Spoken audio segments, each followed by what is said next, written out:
Welcome back, guys. This is Arnaldo, aka Mad Dog, and this is The Real, episode 244. GG's the Mouthful Podcast. GG 2021 2020X. That's right. The year 2020X. A podcast almost didn't got made because of several circumstances. Hunger, first, was involved. Then work. In front of First blackout work. when we were, First work. Work was involved. I worked today. Yeah. Work, yeah. First was New Year's. Then it was work. Then it was, hunger when we were about to start a podcast, and my wife had a craving for tacos, and we had to. That at that point, wife wants tacos. We need to stop what we're doing. And we need to, it has to happen. It has to happen. Well, it didn't happen because when we went to Tijuana Flats, and for some reason, I guess everybody was craving tacos, so they had like a 45-minute wait time, which I've never heard of. I've never heard of Tijuana. Tijuana Flats is not that great. You know what I mean? To have a wait like that, yeah. No, not at all. So that's why it was surprising. So that we ended up going to BurgerFi, spend $40 on burgers because that's what you want to do. Stupid BurgerFi. It's not even that great anymore. You know what? I'm done. Yeah, I'm not doing BurgerFi anymore. Sorry.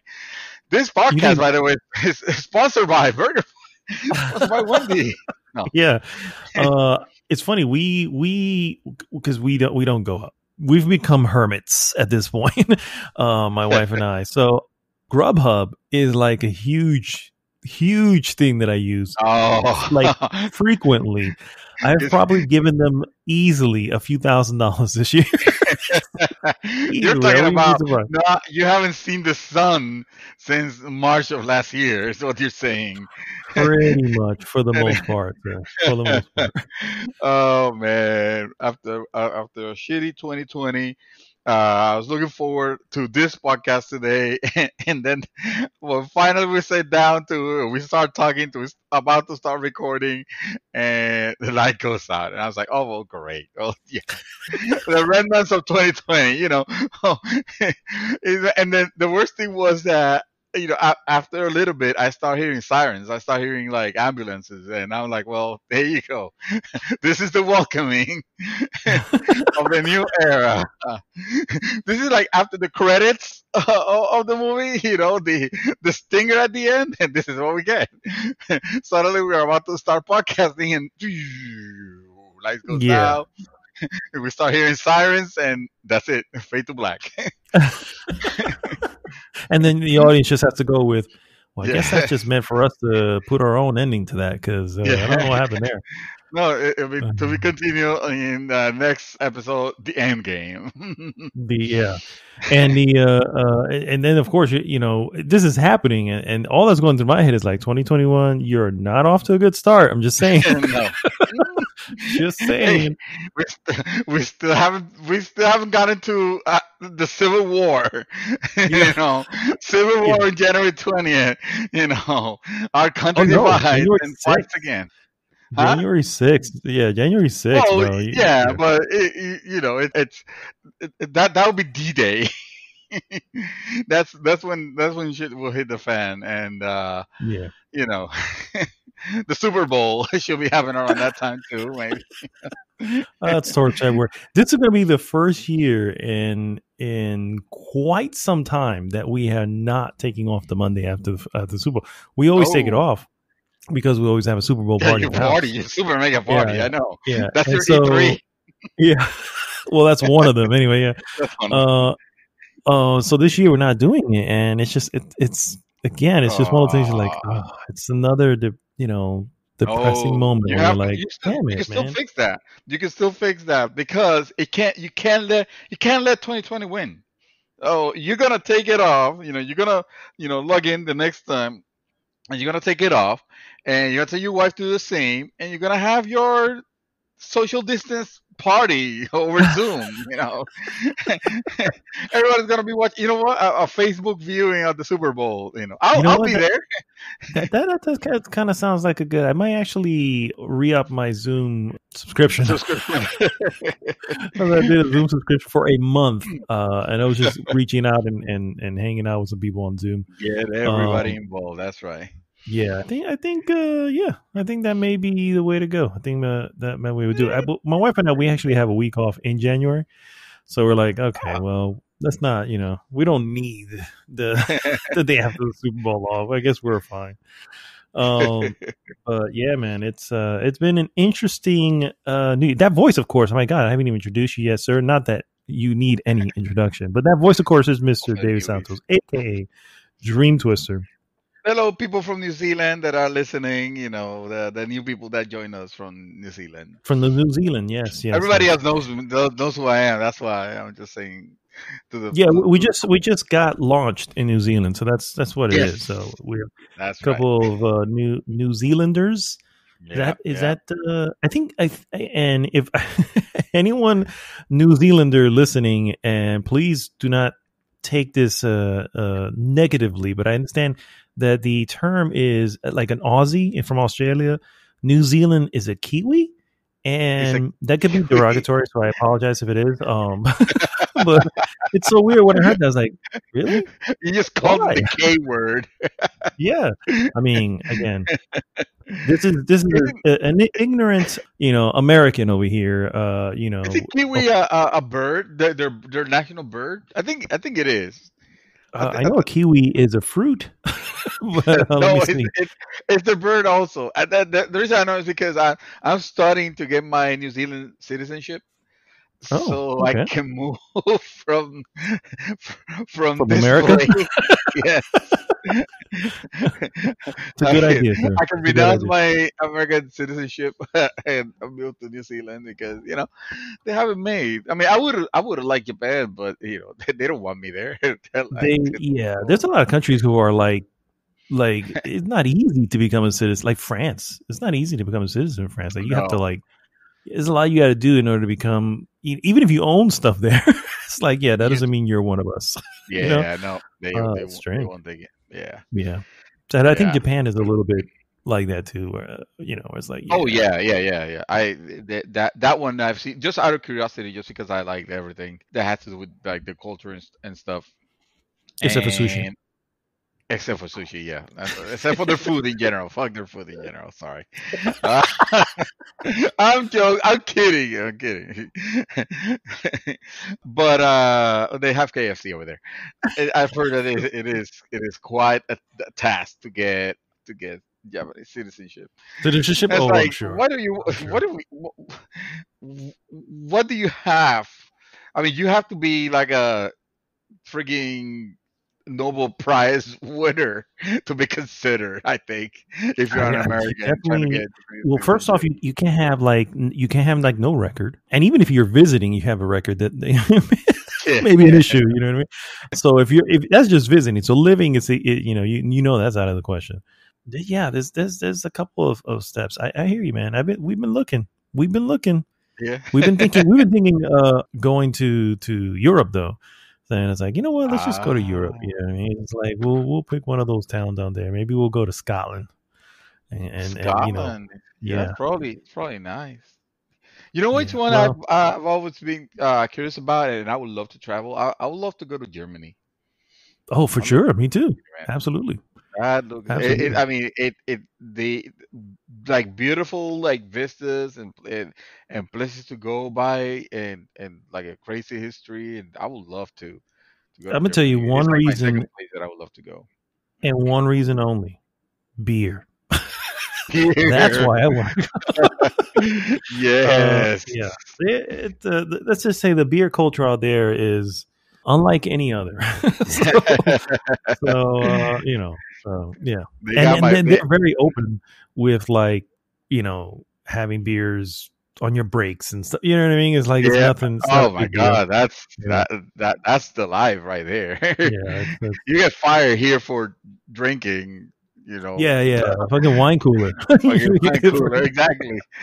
Freaking was it White Claw? Is it whatever? Yeah, yeah, White Claw.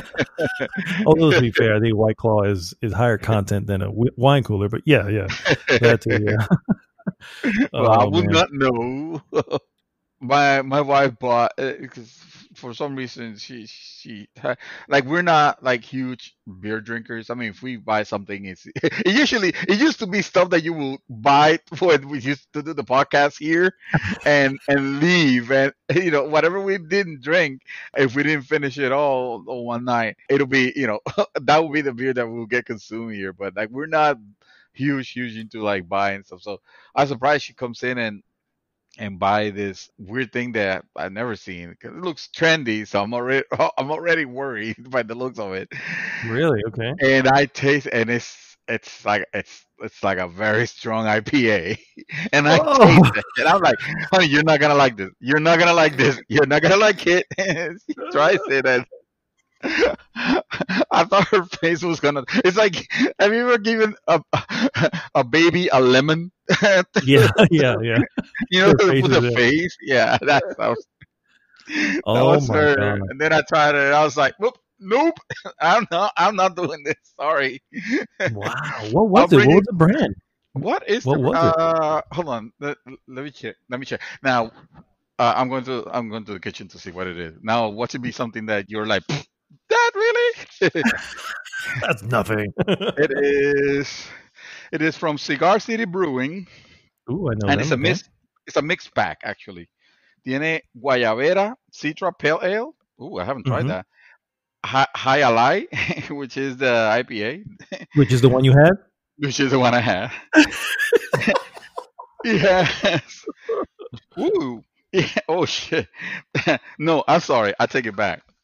Florida Man is the one I had, and Florida that's a Man? yes. That's a double Indian Pale Ale. Oh snap! Yeah, wow, that's a double IPA. Florida Man, and of course has to be called Florida Man. It's called That Florida is Man. hilarious. Uh, I need to try that. And then If, high if only high to try low. it. Huh? That no, you're gonna because we're bringing this. I'm bringing this to your house when I go there to put your cameras. This Oh, is what we're gonna be having. So congratulations, sir. Merry Christmas, Merry belated Christmas. You're thank you, having this sir. five Do you pack. eight? Yeah, it's a weird number. It's a 5 pack. I don't know why. It's a 8.5 alcohol per volume, so that's 8.5%. That's pretty Um, steep. yeah. It's a 50 IBU, so that's halfway to to the Woo! international bitter units is the IBU. If you Oh remember what yeah, those are. no, it was it was a universal bitter unit because that thing was freaking horrible. It Yeah. basically cemented my belief into the. Oh yeah, I guess I will never pass this. If anybody sees me drinking one, and they know me, they're gonna know that I'm not enjoying it. Whatever face I have, whatever brave face I'm putting, I'm not enjoying this at all. At some point, somebody has to go. I need you to wink twice if you're being held against your will here. Oh man, I that's guess it awesome. goes to show I'm not that much of a Florida man. Then I guess. Oh, Well, shoot, boo. neither am I, but I mean, I'll give it a shot. Double IPAs, you know, they're tricky. You know what I mean? First Yeah. off, you're doubling up a lot of it and making it a little bit more bitter, and IPAs tend to already be bitter generally. So I can only imagine, but I'm curious now. I have Oh not yeah. had that one. I had the High Alive, which is another IPA, Yeah. but I have not had the The Florida Florida Man. man. Jesus Christ, what a name! I think Oh you'll man. enjoy it. I think Okay. you'll enjoy I'm actually looking forward to it. Looking forward to the face I make when I have it. it. We Oh should be my god. posting it. We should be posting it. Yeah, yeah, for sure. All right, guys. Well, thanks so much for tuning in, guys. If this is your first time, particularly you guys from New Zealand, if you can, please go to goodgame.rocks and join the conversation there. It takes you right to our Facebook group, and you can, of course, join. We're up to almost 500 real people, for the record. We're very Oh sure to keep yeah. out the bots We from the would have group. been like 1,200 by now if we were leaving everybody in, but no. Yeah, exactly. Our None of the fake we ones. we're No fake scrutinized. accounts. Yeah, exactly. What we normally do, guys, first is we go into what we have been up to, move on into some various news items, and then finish with our hot topic of the week. This week's hot This is topic: hot topic. 2021's most anticipated. This is going to be a combination of, films, particularly since we know a lot of this year. I think they're, movie companies are going to be like, come hell or high water, we're releasing these shits. You know what I mean? Oh yeah, And then, yeah, for sure. And then, of course, gaming. So we're just going to kind of go through maybe our own personal top fives or top threes of what we're most anticipating for the new year. But before that, let's go ahead and start with what we have been up to. Mr. Santos, what yes, have you sir. been doing? Oh, I've been playing games. I haven't done a lot of movie watching, but I do have a couple games to report on. I started and finished Spider-Man Mike Morales. Miles. Miles, yes, Miles. Mike Morales. I said Yeah. Miles this time. I know that I will say something else, but this time I did say it right. You did say Miles. Okay, I'm sorry. I heard it Yes. wrong. Yeah. Also, really, based on a character that is supposed to be like from this Latin family, it's like I can't think of any Latino or Latinx, as they call them now. I can't think of any Latino called Miles. I can't. There hasn't been. They haven't. I haven't met the one, but it's okay. Well, to be We got. fair, he is also half black, so Yeah, no, that's yeah. true. That's true. It's just when you start, which is by the way, one of the things you are gonna super love is like that embracing of the Harlem culture and Mm. in the apartment with with the Puerto Rican flags everywhere, which is it was a pro and a con because it was like okay, you almost got there. I appreciate what you're doing with the appropriation of our flag. No, I mean with the embracing of of our culture, but Harlem is more than Puerto Ricans. There are different cultures there that they have almost zero acknowledgement or zero mention because you remember the feast center, the center where the place where they take care of the homeless and where Yeah, well, this guy worked. Yeah. yeah, exactly.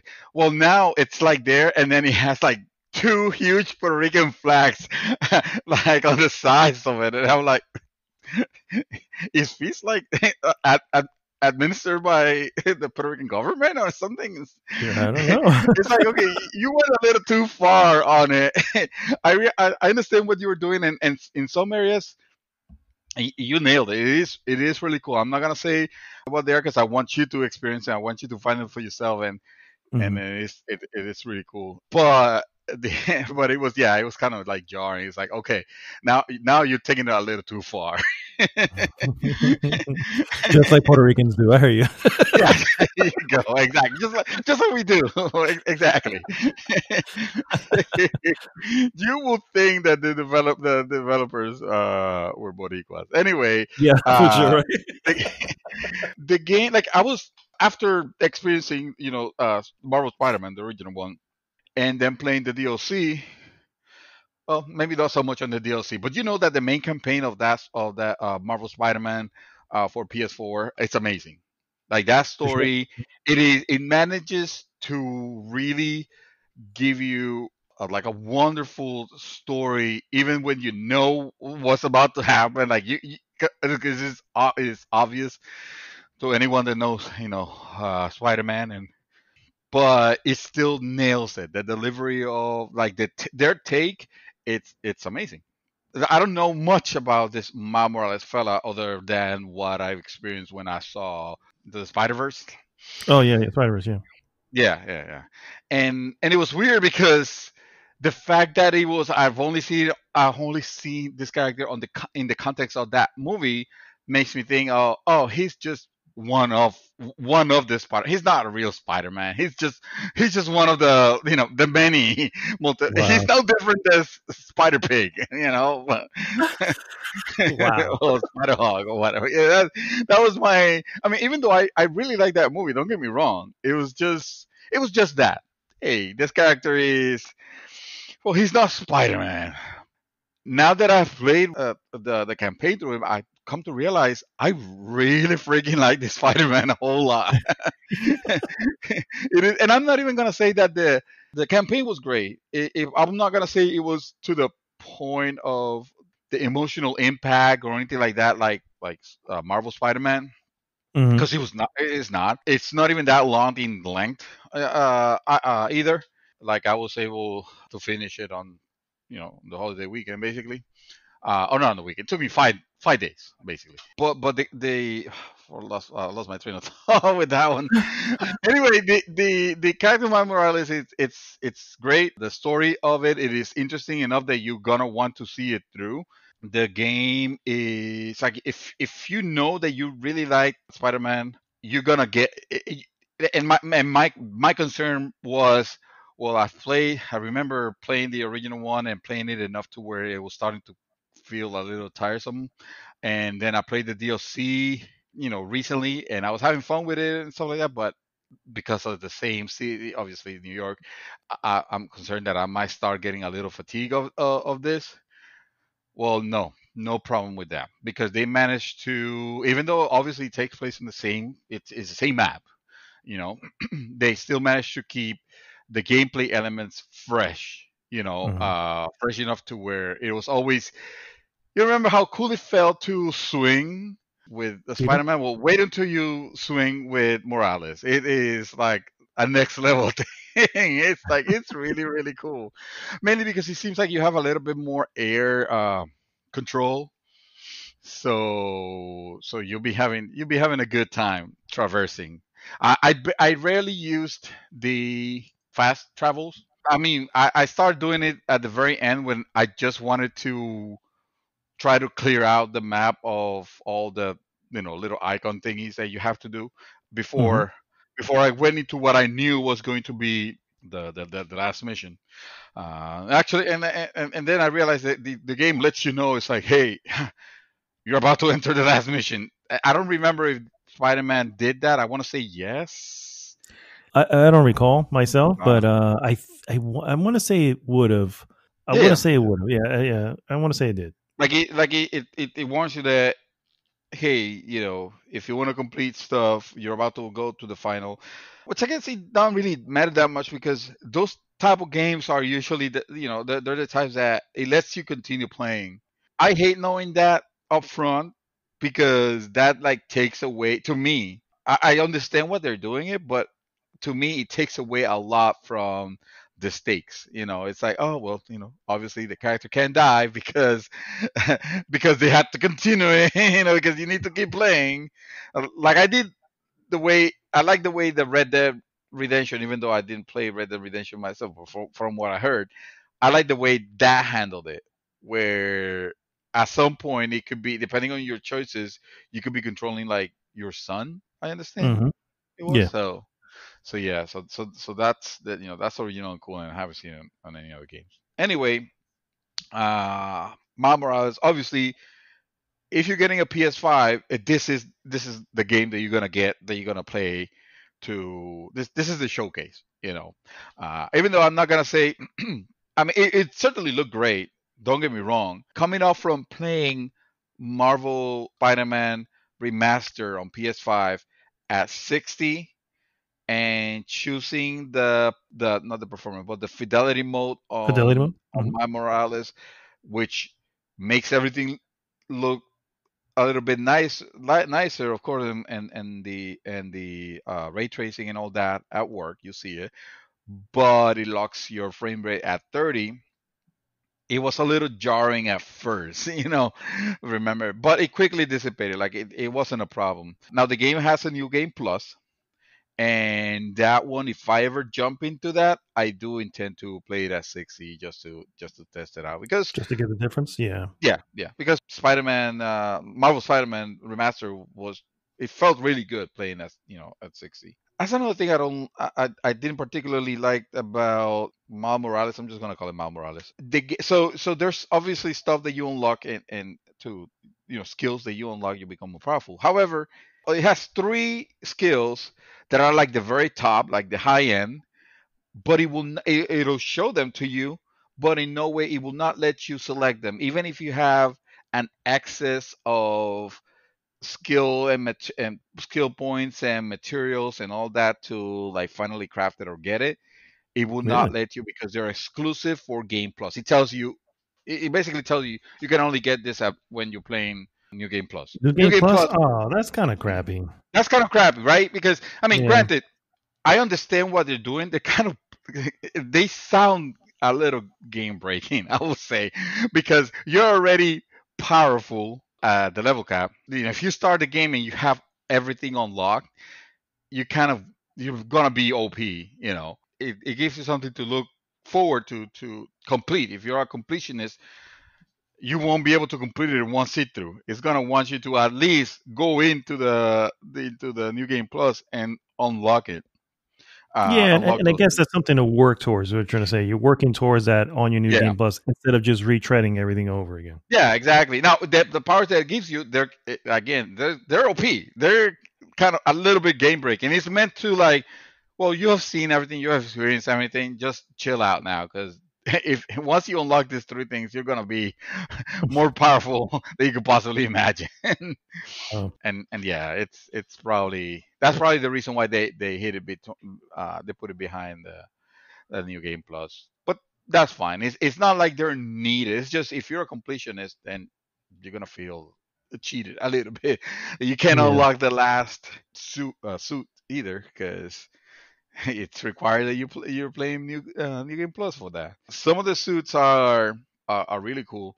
Some of them are actually silly, and I mean they're either that they're either very cool with specific visuals that you only get when you're wearing that suit, and you're like, okay, this is cool, especially when you're taking down when you're taking down enemies. And other ones are just here's my Morales from the Spider Verse, okay. and yeah, that's the way he look. And you play it for a little bit, and you're like, oh, okay, that's cool, but then that's it. One of the skills he has, it's kind of making reference to that, and this is not like a spoiler or anything like that, because you're never gonna want to use this at all because there's no reason. But it makes reference to the Spider Verse, like kind of if you use that particular suit or Hmm. power, sorry, not suit, particular power.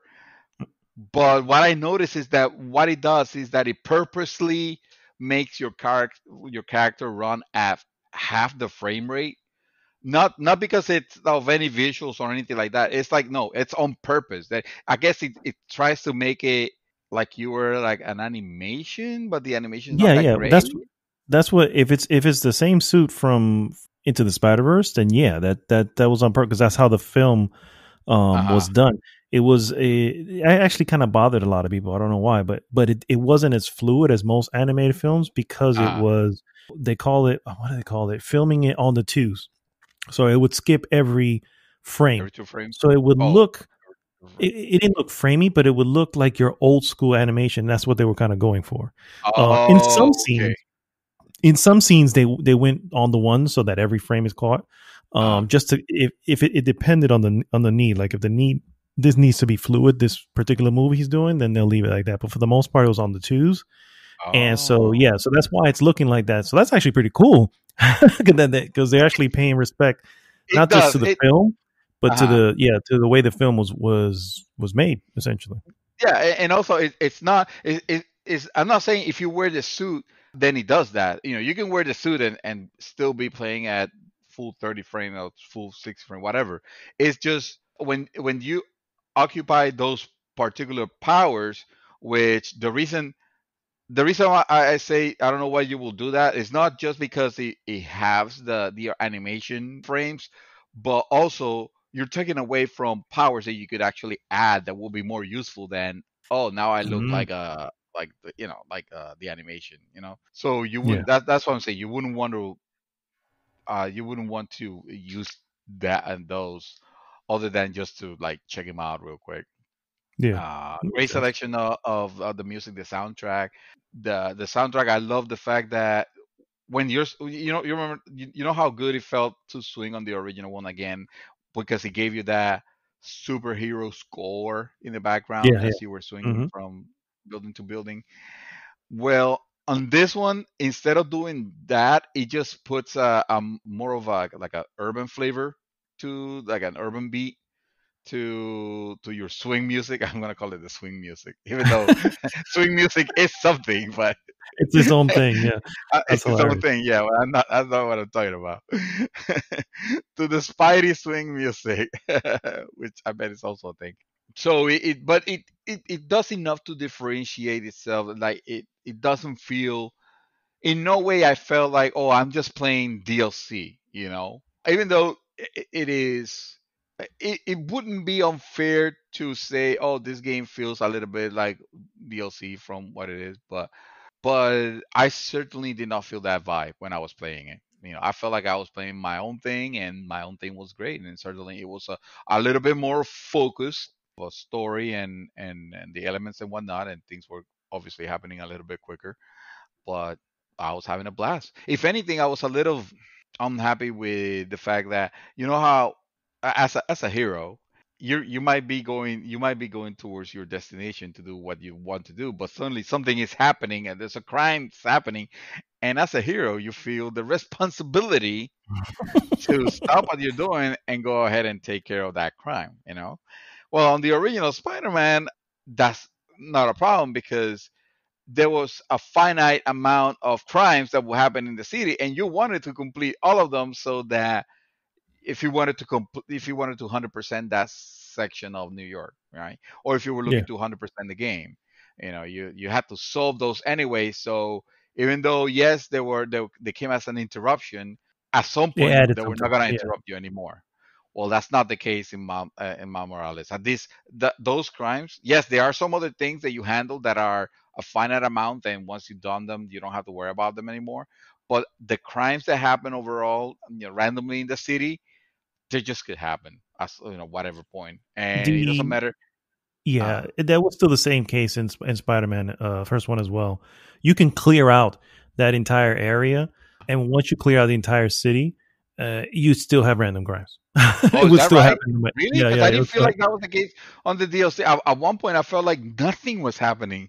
I was just swinging for, unless it was a particular section of the game where I wasn't meant to have to be interrupted. But are you sure could about be. I mean, that? I don't know if it was. Yeah, yeah. I remember that because I Oh, remember going, but I already cleared this area. Why is it? Why is there another? And it's just a why? random crime generator. Is really what it is that they have in Oh, the thing. okay, So okay, okay. yeah. Then I didn't remember that. I thought that I was clearing because it doesn't show, oh, clear 5 random encounters. It Hmm. doesn't show anything like that. It's just Yeah, you're not clearing the even. random Yeah, encounters because you want to get all the tokens that you need to unlock stuff. But at some point I have unlocked already everything that I could unlock, except for what the game did not allow me to unlock because I had to be in New Game Plus, and I had a bunch of tokens and a bunch of other stuff, and I couldn't use it. So what do I do with them? Like, there's nothing. I already unlocked everything I could. Uh, anyway, obviously, sir, you're gonna be playing it as soon as you get your PS5, so that's gonna be on your list, and I for would sure. recommend it to anyone that really really enjoyed Marvel Spider-Man. The other game that I've actually got into, also PS5, is Dirt 5. It Wow. is the yes. You're Well, just trying every PlayStation 5 game at this yes. point. Honestly, I remember like the other day I was telling you about I was not playing my PS4 at all. Mhm. Like nothing was. Well, I felt like I got this, and it's like everything, right? You get a new console, you want to try everything. So, and I like racing games, and I like the Dirt series. So it was like, well, I know this game is not like great as a racer, but it is good. The reviews are decent, and it was a reduced price on Amazon, so I was like, okay, I'll at that point I'll grab it. Now it makes me wish that I've actually gotten the digital version, because later on they had it not that low, but similarly priced, like $40 on the PSN or somewhere Mhm. close. And I would have liked to have gotten digital, because that's a game that it's just nice to play in between stuff. Yeah. But because I have this version of the PS5, I have to be switching. Like it makes you switch those discs. even Yeah, though at really, the I'm beginning done it with feels that like it shit. installs the whole game. Yeah, I think now I can say, oh yeah, now you're definitely done with with disc, Yeah, because there's nothing more annoying than installing the entire game, because that's what it does at the beginning. It installs the game on the PlayStation, so it occupies that space. But on top of that, you still have to use the disc. You still have to swap discs. because Uh, reasons. Yeah, yeah. because yeah, I mean, I understand why. I'm not oblivious. Obviously, they don't want you to lend me the game and then I install it on my PlayStation and now I have it forever. But I feel like there should have been a more elegant way to handle that. Maybe locking it into like, okay, well, you bought the disc version, but now it recognizes it. I mean, if it's gonna install the whole thing on the console anyway, then let's be real, there shouldn't be a disc version. Yeah, Period. that's what the PlayStation 4 did. I mean, the disc just installed. It wasn't running off the disc. They I were didn't installing feel them like all. it was. I mean, maybe at the end when people were taking a, because obviously the disc itself is going to be the slower interface. So if you can Mhm. put everything on the hard drive, it'll be a little bit faster. And now on an SSD, it's going to be tons faster. And I feel like developers are like, well, obviously we want the super fast loading times. The only way we're going to achieve that is if we put everything on disk. And quite frankly, I mean, I'm with you with the whole digital thing. The only reason I didn't do it in this case was I just have too many PS4 titles on my backlog that I still haven't even taken the shrink wrap out from, remember? And I want to Mhm. play those games, and I don't want to have to rebuy them. And also, like, look for example, a few of these games that I bought, like when I bought Assassin's Creed and Dirt, I got them cheaper because they were physical. Because retail wants to get rid of that stock, because otherwise it's just taking space. So sometimes they'll just put a clearance, and that's, I mean, that will happen from time to time on digital, but not as often. Anyway, so Dirt 5 is not a great game. Wow. it is it is the best I can say about it is that it is a serviceable racer. As the first racer on a next gen, like you usually, that first racing game that comes out on next gen, PS4 on Showcase PS4 it. was, Need for Speed Rivals. And it's, you could tell that later on down the line you're gonna be thinking like, why did I even, like, this game was not great, and then you're gonna remember it's like, oh, that's right, it's because you had a new system, you were starving for content on it, so you will buy it like whatever. So I'm not saying it's a bad game. It's just it does, coming from having played the Dirt series, games. Those games are very simulation focused on the off road scene. Basically, they're tailored for people that like off road racing. Most often than not, that is a race against time and against the elements of the road, which could become crazy. And you have a co-pilot next to you, give you instructions on what's coming. He's reading from a map and reading altitude and stuff like that, and letting you know what comes ahead. And for some people, that's gonna sound ridiculously boring, but I tell you, it is very exhilarating because you have to be fast. You have to be fast, and you have to maintain that car in control. It never feels like you're in full control of it, but it is. It's a good feeling. And I was playing Dirt, the Rally, I think it was the one, or Dirt Rally Oh Two. wow, Now yeah, that's wild. I don't remember Mhm. which one, but it was, it was that. Now Dirt 5 went a completely different road. No pun intended.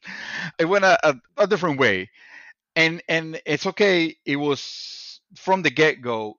We knew that, this was not. I'm not accusing them of bait and switching or anything like that. The moment you start seeing like the demos of Dirt 5 and the screenshots, it looked like they were going for that arcade feel. They were abandoning. They were not doing the simulation thing, anymore, and they were going for that arcade racer feel. So much so that it's almost like the game tried to be like it saw. its roots, of course, the Dirt series, and then he saw Forza Horizon, specifically, so Forza Horizon series, and he went, "I want that. I want to be like that." Except that they're gonna do away with with the whole aspects of the festival or whatnot. It's just gonna be like a crazy racing game along several different areas of the world, different enough to where that part is cool. It is interesting, the areas where you compete in. And the game also has, I appreciate the sense of altitude that it has. Also, that is, you're not on just flat or semi-flat road. Like sometimes you feel like you're going up, uphill with with this car, where you're gonna shift it down so that your car will have power enough to climb those steeps, and that feels good. That feels awesome. What does not feel awesome at all is the dumb ass AI is moronic AF. Wow. And I'm telling you that there is no sense that an intelligent system is playing, you're playing against an AI or anything like that. Because at first, I tell you, this game should have been called "Survive the Pile" of the beginning. If you manage to If get you some get out of distance there, at very first, yeah, at very first, it just feels like bumping cars. Like as dumb as the bumping cars are, that is how it feels when you're on the road and you see that pack and they don't care. Like they're hitting each other. They're just like going like a big orgy of fucking racing games, racing off-road cars, and it just feels bad. It just feels bad. If by some miracle you manage to get traction enough to leave the pack behind, then you're okay. Then the game feels like it's fun. Yeah, and it's fun because it's very rare that you can. Well, I shouldn't say that because I'm not that far enough. I don't know, but like it feels like, I don't know if it's rubber banding or what it is, but it always felt like the AI yeah, was like right there, But no I'm not matter gonna what, say that yeah. it's rubber banding. I'm not gonna say that rubber banding. That would be that would be unfair because I haven't experienced it enough. Yeah, bro. That at the beginning, that stupid AI is nonsensical, and then like the music is not that great. The selection of tracks that they have picked up is kind of annoying. They try to present this whole thing into like there's two dudes basically that are doing a podcast, a live podcast, and the banter between them, it is more fake and superficial than our banter. If I should tell you, I love it.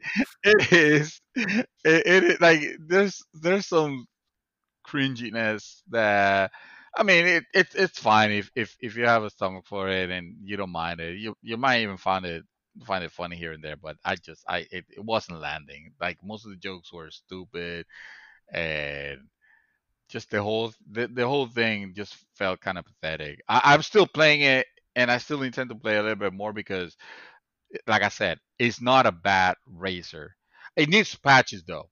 It definitely needs Oh, some patching because, and they have been releasing some, but there's still areas where the performance tanks a little bit. You can't even ask me if I'm playing on performance mode or graphics. Like you can't even ask me because I know the game has the option, but the way they named it, the options are so convoluted that I don't know what each of them means. So I don't know which one is giving me the performance mode or which one is giving me the graphics mode. Like it's almost like double negatives. mhm. This is if you like to not play performance, then say yes by clicking no. Wow. And I mean, not literally like that, but you know what I mean. It's like it's confusing. So like at some point, I just left it at the default. I was like, well, this is the default. Let me just play like this and see how it feels. And then I remember that, oh yeah, this is. I want to go back to Forza Horizon. 'Cause- well, Forza Horizon felt better, even though I will give the levels themselves, the tracks themselves are neat here. Of Forza Horizon, Forza Horizon's problem is that the tracks.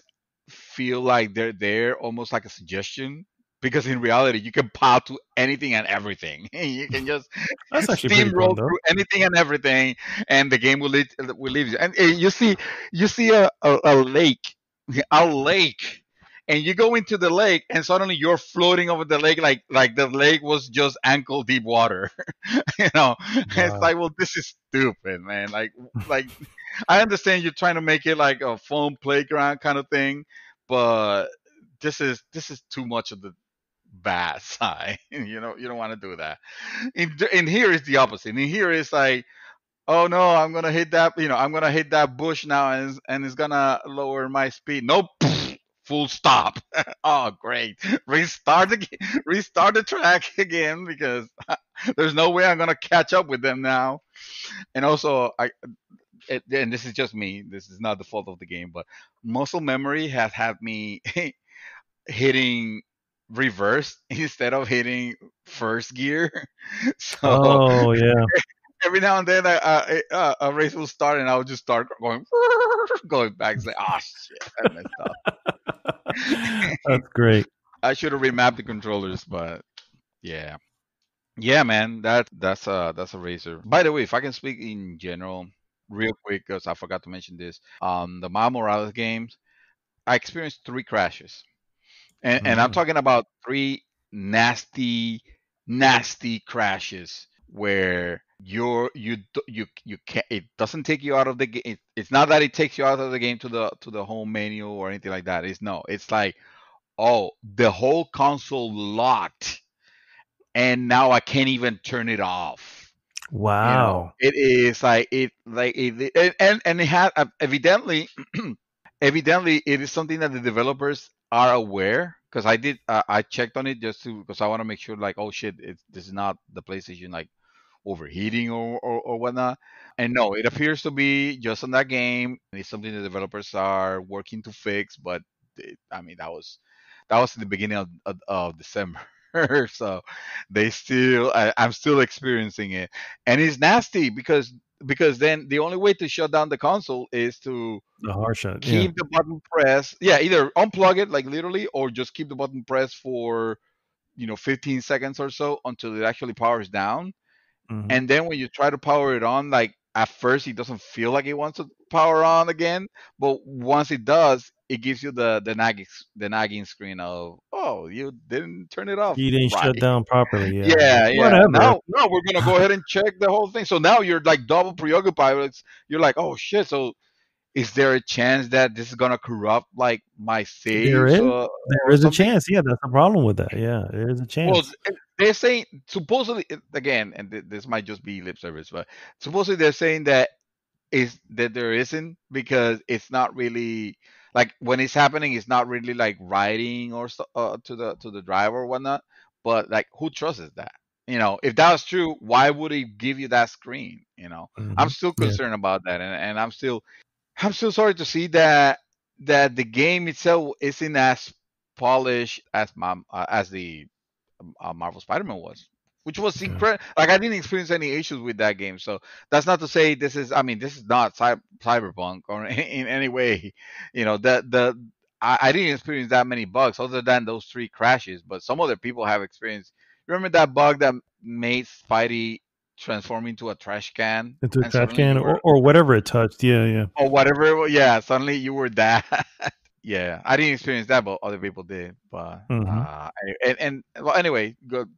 In Dirt cases, Dirt Five's cases, performance. It sometimes it slows down, but it doesn't happen often. They can still work on it. Question is, will I still be interested by the time that they get to fix it? And I don't know. I mean, right now I feel like that's the racer, that I want to play, because there's isn't anything else that is calling my attention. Last game that I actually started playing, the same day that I finished Miles Morales, actually, was Ghost of Tsushima. And I say no surprise, because I said it. I said I was Yes. gonna. I thought I was gonna. Yes. Yes. Yeah, yeah. Fuck that game. No, I'm kidding. I'm kidding. I'm kidding. I'm kidding. I am It's a fair kidding. argument as long as you have one. Yeah. That game is fantastic. I mean, so far what I've experienced of it, I've been very pleasantly surprised with it, and it can only get better. Right? At first, I was kind of annoyed to the fact that because the game doesn't. I'm not gonna say I'm not gonna fault the game for this. Honestly, I'm gonna give it a pass on it because it's not like it's crucial or anything like that either. But I'm just gonna say it doesn't super hold your hand at the beginning on letting you know what to do. I kind of like I like the fact that there's very little interruption. Like the HUD is almost non-existent, except for sometimes where it'll let you know your mission or how far you are from your mission or whatnot. But I love that there isn't a that it doesn't have like a mini map and Hmm. you could go to the full map and see where you're at, but other than that it doesn't have the mini map. It also doesn't seem to have the ping system, the what I'm talking about, the submarine when Yeah, it the highlights radar. everything. Yeah. Did you get something like that at some point in the game? And you can say if you can tell No. me. No, No, no, no, okay. you So it didn't. doesn't. No. Okay, that's fine. That's cool. I was a little annoyed on it, but it's on my it's on me. I'm not blaming the game again for this. This is me It's and a my bad design habit. choice. Yeah, yeah, yeah. Because other games that I played recently have had that to the point that it has gotten me so used to it that now not having it feels like a constraint. But it really isn't. It's a choice, and honestly, I think it's a good choice because I always felt like the thing with the ping system. Yeah. Yeah, it's convenient for the gamer to know, where shit is. It's about, but that's completely unrealistic. Like Yeah, when yeah, you're looking for exactly. shit, you wish you could just ping and find your car keys, but in reality, that doesn't work like that. So why should the I game? mean, in reality, the wind doesn't lead you to your car keys either. But No, hey, but it's hey, that's another thing I really like. At first, I was like, man, this area of Japan is like incredibly fucking windy. Oh, there must be like a freaking hurricane happening. The entire time, the wind is like gusting, but it's the way the game means to tell you where to go, it's super elegant. At the end of it, it's elegant. It feels silly 'cause sometimes I will be lost and I'll be constantly like gusting it because you can actually like flick game the touchpad. Hmm. the touchpad. Thank you. You can flick the touchpad up and swipe it up, and it'll kind of gust the wind a little bit so that it tells you like where to go, so you can see where to go. You know me, I'm constantly lost, so I'm like bringing Constantly the gusting. storm there, like you motherfucker, you're gonna destroy the straw cottages now, by now. Stop blowing. Oh, that's hilarious. No, and the silly thing is, yesterday, and you know where I'm going with this. You get the bow and arrow, and yesterday I was enraged, livid, because I thought the game had like either trash or I was too stupid or the game wasn't registering my shots because he tells me fire at this lamp, to test your skill. I'm like, okay, boom. I take out the lamp. Okay, awesome. Now fire at the second lamp, and it tells you on your left. Even though I heard on your left, I decided to ignore that completely. And I take the second lamp that is farthest from the one that I just blew out. But on And the I left start, of it, yeah. well, on the right, not the one on the left of it. I'm still on the right side, just shooting at the lamp that is like far away, hitting it. But the guy keeps telling me like, try again. Oh, don't make me regret this. Oh, and I kept shooting it. And at that point, like all the immersion of the game was gone already because my character was so stupid that he just kept throwing arrows at this section. And I'm like, did this game broke? Or am I just that bad with the bow and arrow that I shouldn't be using it? He's telling me aim a little higher from your target because it's an arrow, so it bows down. Nope. Nothing, nothing, nothing. I'm texting you at this point. I'm like, dude, what the fuck with this game? I gotta be the stupid? Oh, this game is stupid? No, actually, I'm the stupid person because I realized then later on what my problem was. He said to shoot the second one on the left, and I didn't Which do had a that. little, it had a little icon. You sent me a video of Yes, it, and I it was had like, a "There's little an icon right on it, dude. It has What are you it has shooting?" the icon right on it to let you know, hey, hit this one. No, hit dumbass, hit this one. Nope. I spent 15 minutes hitting that second on the right. That I was about to like. I think I texted you. I'm like, dude, I'm done. I'm just gonna go back to Assassin's Creed. Fuck this game. And it was because of that. So, haha, go ahead, guys. Have at it. You guys missed a really hilarious moment in gaming. In my defense, there's no defense. But I had been playing for the entire day, and then I went ahead and started Ghost of Tsushima. Dude, I gotta say that game looks beautiful. It looks very, very beautiful, but also a little weird. I feel like the colors, the color choice on some of their and I had this issue from the very first time they showed the trailer. The very first time they showed the trailer, I was like, huh. Yeah, it looks great, but what's up with this skybox? Why does everything looks like I'm on on a stage almost. It has like stage lighting rather than just like natural light, and it just again not taking it as a knock because the game looks beautiful, and then it has that Kurosawa mode which I just put it a little bit just to test it out and it looks amazing. I might activate that at some point.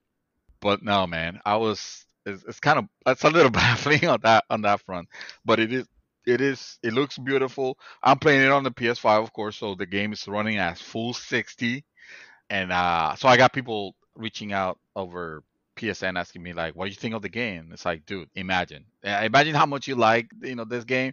Now imagine you playing in full 60. It's Mm. almost like a remastered version of this. It's I mean, I didn't experience what it was, but I can tell you what I'm feeling right now, and I'm fucking loving it.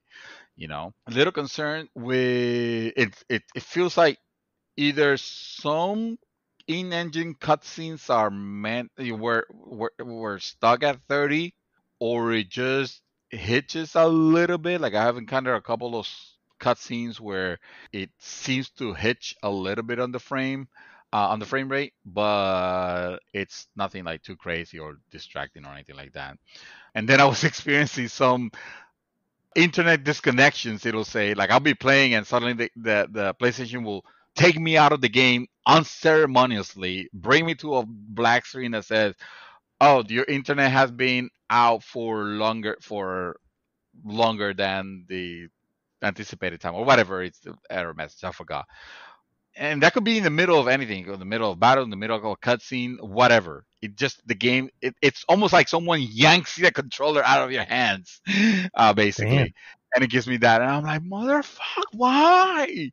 Like, yeah, you gonna tell? I'm having fun with this game, and of course, this is gonna break somehow. And I figure, okay, nobody has mentioned this happening on PS4, so this has to be some sort of like PS5 only, garbage. And I was looking everywhere on the internet, like, why haven't I heard more people talk about this? And it turns out that it was, or I suspect actually, that it was my ad blocker, because I have a network wide ad blocker on my router. So, and I think it was messing up with Sony's analytics to where Sony doesn't like that. So it wasn't that was their way of saying, "Oh no, turn that back on or else you don't get to play our game." I don't think he liked it because the moment I whitelisted the PlayStation 5, it stopped. Like it stopped doing that, and I haven't encountered it since. It So it's said, like, "Okay, well, you may continue now." yeah, I feel like PlayStation, like the whole Sony operation is run by the mafia. It's like, you wouldn't want to be taken out the game, right? It would be a shame if suddenly you will miss this cutscene because your internet has been out. So you're gonna pay us with the analytics because we want to see everything you're doing in the system. I'm like, okay, Sony, you can have my PlayStation 5. It's your PlayStation 5 anyway. You build it, so please don't take my Tsushima away. And yeah, yeah. So that fixed it, or hopefully it has. I haven't experienced the problem again. I'm hoping that is that. I'll just leave it like that. Doesn't matter to me. But yeah, man, impressions, first impressions of the game. I'm really liking it. Obviously, it's expected. It was hard not to like a game where you play it as the samurai. You don't feel like a badass at the beginning. It's almost like I almost felt, or still feel very clumsy with my character. But I think it's on me, because I've been playing other games of a similar nature, and they kind of have messed me up. So all my timings and everything, I'm There's a constantly. little bit of a yeah, there's a little bit of a parry in there too that is not necessary, Mhm, mhm. but when you get it becomes. And I think for me, when I was playing it, what I remember was immediately I was like, I guess my left index finger had this habit of just tapping the block. You know what I mean? Tapping it because I was thinking of Sekiro. Like it was like this habit that I had for Sekiro. You know what I mean? And so early on, I was just like, okay, I'm getting this parry system. What it is, and I really think it had more to do with that. You don't need to parry. There's no block. Although I think you can. There's certain things you can block. You uh, have to kind of move around it, but yeah, it definitely. What I recall is it's same thing for me. It took a little while to start feeling like you were okay with yeah, taking on a large group, and that's something you're gonna notice really quick, really quickly. Is yeah, like you do not want to take on large groups yeah. until you're It's ready to do so, and you want to have your little tools to do it. So yeah, it's gonna take time, yeah. but that's fine because it feels like there's a progression, and when you start Mhm. getting better at it, you know what I mean. It feels good. It You can feels like, man, appreciate. I'm You will actually feel like becoming. you became a badass on your own. It's not the Correct, game correct, just yeah. let you do it. No, I feel you, and honestly, that's the reason why I have not saying anything negative about the combat, because yes, at the beginning it kind of felt a little clunky, and I figured it's because there's a ton of things that I'm going to learn that I haven't learned, so of course he doesn't have it. I was dying a lot, and I'm still dying a whole lot, unfortunately, because again, you get used to things that you take for granted, like easily accessible heals and Hmm. or automatic, uh, regenerating health or stuff like that, and you don't get that here. It's like, oh, you need to you need to heal up, then you're gonna have to literally fight for it.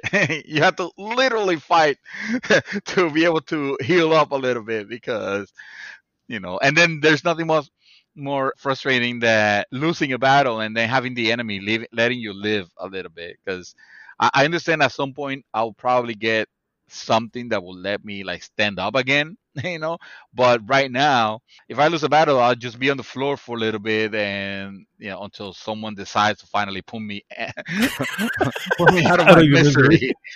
It's like, oh, fucking hell. It's like, It's oh, actually pretty here we good, go. and let me tell you, that will light the fire. I mean, it did for me. It light the fire. I was like, when I come back, I am so wiping the floor with all of you guys. That's You're exactly like, how I I looked am at it. killing you. I'm killing your families. I'm Yeah. killing your next of king. You're done. I'm gonna come back, stronger and fun. Yeah, yeah. The game. I'm hoping that there are still things that I haven't learned that will give me back that sense of presence. Because another thing Mhm. that I'm noticing that it's like sometimes it's incredibly difficult to find where the hell the enemy is at. And again, there's no point, there's no pinging, there's no mini map to show you the red dot, like, oh, there's the enemy. There's none of that. So sometimes I'll be getting arrowed from someplace and I can't find where, so I kind of have to let an arrow hit me so I know, so I see where it came from. So I'm telling you, An arrow hit me. I it's love it. I mean, can you hit the arrows back, or I don't have that power yet? I guess. You can. I don't think you may not have unlocked it yet. No, Eventually, I haven't. you'll be able to when you bring your guard up. If the arrow's coming from in front of you, or actually maybe Uh, from the sides as well. But I don't know if it'll cover you from the back. But anyway, he will do an automatic cling and knock it out of the way. no, okay, good, good. Because right now I'm constantly getting arrowed like fucking Cupid. Roll, man, just roll. Yeah, no, Yeah, that's what I'm doing. yeah. That's what I unlocked a good roll, because I guess before it was not that great roll, or he wouldn't He even was the roll. But half roll. yeah, it was like even the dodge was like, oh come on, man. And then this at the very beginning. So you're not a badass at the very beginning. Quite the opposite. You're kind of like you are very underdog, or I don't want to say coward because you don't start as a coward, but obviously something happened in your youth that makes you, take on, decide to actually take on the role of samurai more seriously. But it was because you're regretting something that happened in the past because you were too chicken shit, I guess. But anyway, so you're not playing at the very beginning. You're not playing this like super like badass OP samurai or anything like that, and that's fine. That's quite all right. I come to the point where assassinating from getting enemies from behind now feels bad because he at the beginning of the game he's so into the samurai code, into the no, we face our enemies, we don't attack them like thieves and stuff like that, and the game makes sure that you understand that so well at the beginning that once you learn the option, it's like, motherfucker, why you gave me the option to do that now? I'm not gonna want to use it because it just feels wrong, even though it's obviously what the game wants me to do here, or the best, the most logical path, because you're not gonna be, especially when you're outnumbered, it'll be kind of dumb to be like facing everyone Yeah, up front, yeah. You want to thin the So herd before you start. Yeah. Hmm? yeah, yeah. So, but I'll have to ask you, when you assassinate like that, do you still get experience, or do you even get experience when you kill? I think so, right? Yeah, yeah, Or yeah. No matter. There's no negative. oh, I I know see. this is Sucker Punch and all that, and they did the system in the last game. What the fuck, Infamous, where you can have the bad and bad whatever. There's none Oh, of that here. the morality Yeah, yeah. system. Yeah. It really is more a story that's being Right. told to you, and Right. you're just kind of playing them out. So I kind of prefer that sometimes, Mm, and the reason I would love it to have more agency personally, mhm. but my issue has always been that I feel like one path is never as well as developed as the other, and that's Yeah. Right. frustrating me. So if you're not going to bother developing every little path, then just pick Yeah. one for me and let me go through it. You know what I Yeah, mean? yeah, So yeah. Just do yeah, a very well one rather than, well, the good path is the canonical one. But if you want to go the dark side or whatever you want to call it, then yeah, yeah. Here we'll just make you be an asshole, even though you're still saving the world. Like correct. yeah, Yeah, I'm with you. I like morality on games, like when it gives you the choice, and I like to see those transformations. But you're absolutely right. Usually is, well, if you went at the asshole route, then you're getting a subpar story hmm yeah, because the outcome ends up being the same regardless. So I hear you. exactly. I hear you. Yeah. So no, but I meant more in the sense of, do you get the same amount of experience from killing regardless of how you go about it, or Yeah, is it better I to didn't face notice them up anything front? different. Yeah, I didn't Okay, notice okay, anything good. different. The only difference is facing them up front. You're calling them, so they're Uh-huh. all going to know you're there. And actually, sometimes that actually works out better. Because you kind of get a nice quick head count. The AI is not the brightest bunch, so Yeah, but when you're working even if you together, alert, I would say even if you alert them all, through the battle, I'm constantly moving around and dodging and running, and sometimes I just run away from the battle to come around, and they kind of lose track of you real quick, and then start thinning the herd again. You know what I mean? So yeah, I'm not sure. I didn't get that much about that. About it, it almost felt like the old aggro system from mhm. MMOs, and not that exactly worked like that, but I always found it silly. Like, oh, I'm just gonna run a couple meters away from you, and oh, now you broke pursuit because I guess you no longer consider me a threat since I'm nowhere near close your circle of that you're trying to protect. Yeah, That's that's an fine, I guess. oversimplification, but yeah, because Yeah, they do track you for a little bit. Yeah, but yeah.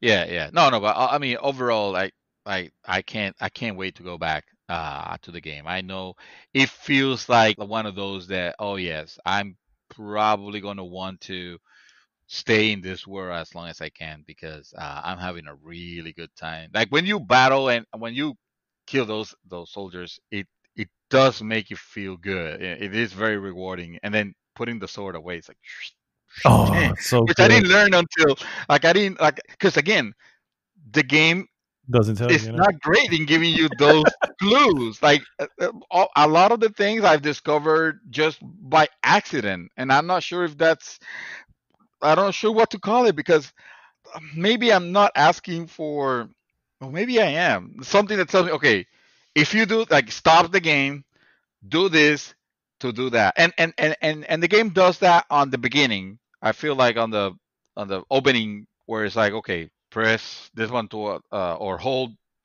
triangle to do a front thrust or whatever. Like it gives you that, but like the whole system with the touchpad, I didn't Oh know there yeah, was there's like controls there. there's 4 I just directions pressed you it. can I use. just Yeah. put my finger on it, and suddenly something appeared. I was like, "Whoa, what is that?"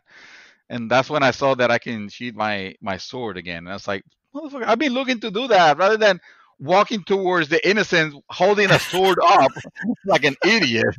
You know, I was like, "Well, this is not realistic. I look like I'm going to attack them." There's also a flute that you can play. What is I the think that's flute? what. What? Yeah. What does that do? Because I played it once and I didn't see. I mean, I played it on a cemetery, so I thought it was like appropriate cinematic wise. But like, what is it for? There's songs and stuff that you can find and unlock. I don't remember. I'm going to be honest with you. I didn't get them all, and I still platinum it. So it's Oh, not even that big a requirement. So okay. All right. yeah. Well, I'm looking forward to finding out. What those do and playing the rest of the game. I even like the grab the button the button prompt to grab stuff or to Mhm. interact with it. Oh yes, quick. Being the Yeah, trigger. yeah, I like that because it's yeah. almost like that's what you do in your hand. You're grabbing something, and that feels really good. Even though my poor horse has gotten slashed so many times, me trying to mount him to mount up. I try to go to get in the horse. I accidentally just slash my sword and off he goes. I'm Que like, well, abusador. I didn't mean to. It's just, that the triangle it should be the getting on and off your vehicle button all the time. That should be automatic. Grand Theft Auto put that and made that a thing.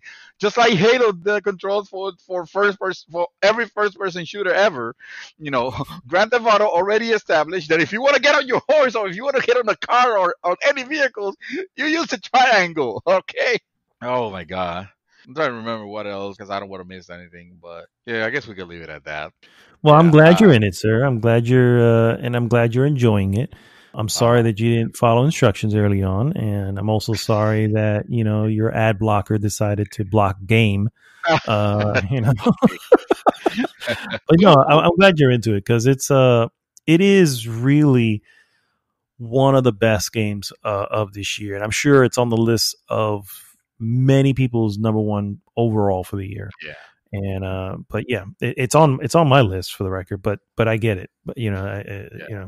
I It's played one of those some games that other stuff. you cannot afford to miss. You shouldn't, You yeah, have and a especially if you glaring like open hole. world. Yeah. Yeah, yeah, yeah. Absolutely, absolutely. Oh no, man, I'm having a blast with it. By the way, what did you end up naming your horse? Oh, dude, I don't recall. I really don't. Oh, I I'm wanted trying to to see. think. Hold on. I was trying to think what did you name him? I named whatever was the me. Okay, hold on. Now I gotta. You see? Now, Now okay, you didn't. You put me on the spot. go. You didn't even know. Oh, Tsushima horse name. All right, let me see. Oh It's yeah. because because make similar selections. Okay, so it's there's Nobu, Oh, Sora, Kage. or Kage. Yeah, Kage is the one I went with. That was gonna be my choice until that sounded like cagar to me, and I just went with Nobu.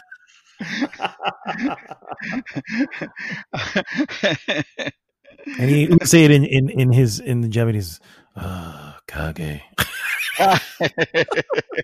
I'm like, that sounds eerily, just really bad. Just doesn't sound. But I went with it anyway. I was like, oh, that's good. I mean, it's not what it means to me. It Oh, sounds like that's what it means. exactly because of our dirty Yeah, Spanish minds. yeah. For Uh, speaking, no, mine. yeah, I'm Nobu, nice, which means nice. thrust, I guess. That's what he said. Yeah, it could be. Yeah, And, something I don't remember what it means, but yeah, man. nice. I got the feeling that I'm gonna have a really good time with this game. Well, Yeah. for me, I hadn't played a lot, and I've really just kind of been dabbling on some of the smaller stuff that I have in my backlog.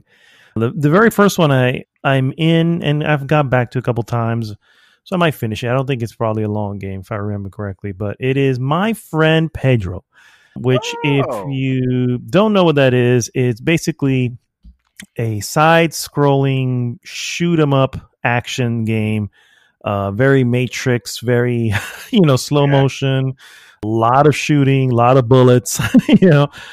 The story is ridiculous. I mean, it's a story that somebody obviously made when they were probably high. And so yeah, Well, the game and itself is almost like the whole game feels like a trip. yeah, and that's what it is. But it's fun. I'm enjoying it, but I will say that the character is a little floaty for my taste. So Yeah, sometimes there's a little bit of platforming that happens, and it's just like, yeah, see, if your character moved a little better, I would have made that. Just yeah. saying. I've Um, I've heard that same concern from a lot of reviewers also. Yeah, it is definitely very floaty, but it is fun, and it's not the game is not punishing in that sense. Checkpoint system is actually very good. You're never really far off, and it loads. Almost it's not instantaneous like fucking Hotline Miami and like that, but Oh, it's very quick. And like I said, the story is absolutely wacky. Some yeah. guy wakes up, he's in a meat packing whatever, meat packing factory, and he has his mask on, so he kind of looks like a gimp. And there's this banana floating up next to you, talking to you. You know what I mean? Yeah, Saying, "Hey, it's me, you're right. your friend Pedro. I think we should get out of here." And then as you get out, you realize you were locked in there by some guy who's probably going to butcher you at some point. And now you're on this murderous rampage to get to essentially, you know, I don't know, With to your find out what the friend hell happened. Pedro, Yeah. my friend Naldo, the sequel to it. Yeah, yeah. And so anyway, it's pretty good. It's from obviously publisher Devolver Digital. I'm sure you guys know. They tend to make my jam. The developer itself is Dead Toast. And so props to them. I'm not gonna lie. This thing is on everything, guys. It's Switch, PC, it's on PlayStation 4. You gave it It to me on just doesn't PC. say I did. It doesn't say Xbox here, but I'm pretty sure it's there. Oh, I'm sure. Yeah, I'm sure it's there, but yeah, so that's my friend Pedro. I'm not gonna. It's a simple game. In the mix between that and I'm playing something else in the mix between that, and that is the remaster of Bayonetta. And Oh, speaking of games that were made by people on drugs. yeah, Okay. yeah, yeah. This is yeah.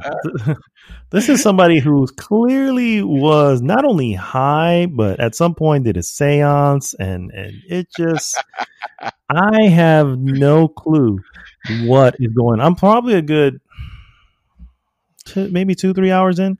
I Okay. only know one thing. The main characters is she's trying to figure out her history. Baynetta, obviously, she's trying to figure out her history. Well, I think they have a different name for her, but anyway, I'm up to a battle with a character I think called Moon, and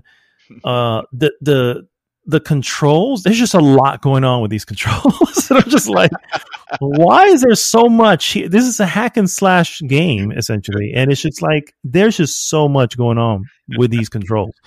You have your strong attacks, you have your quick attacks, you have your each one of them. If you hold the button, it'll shoot.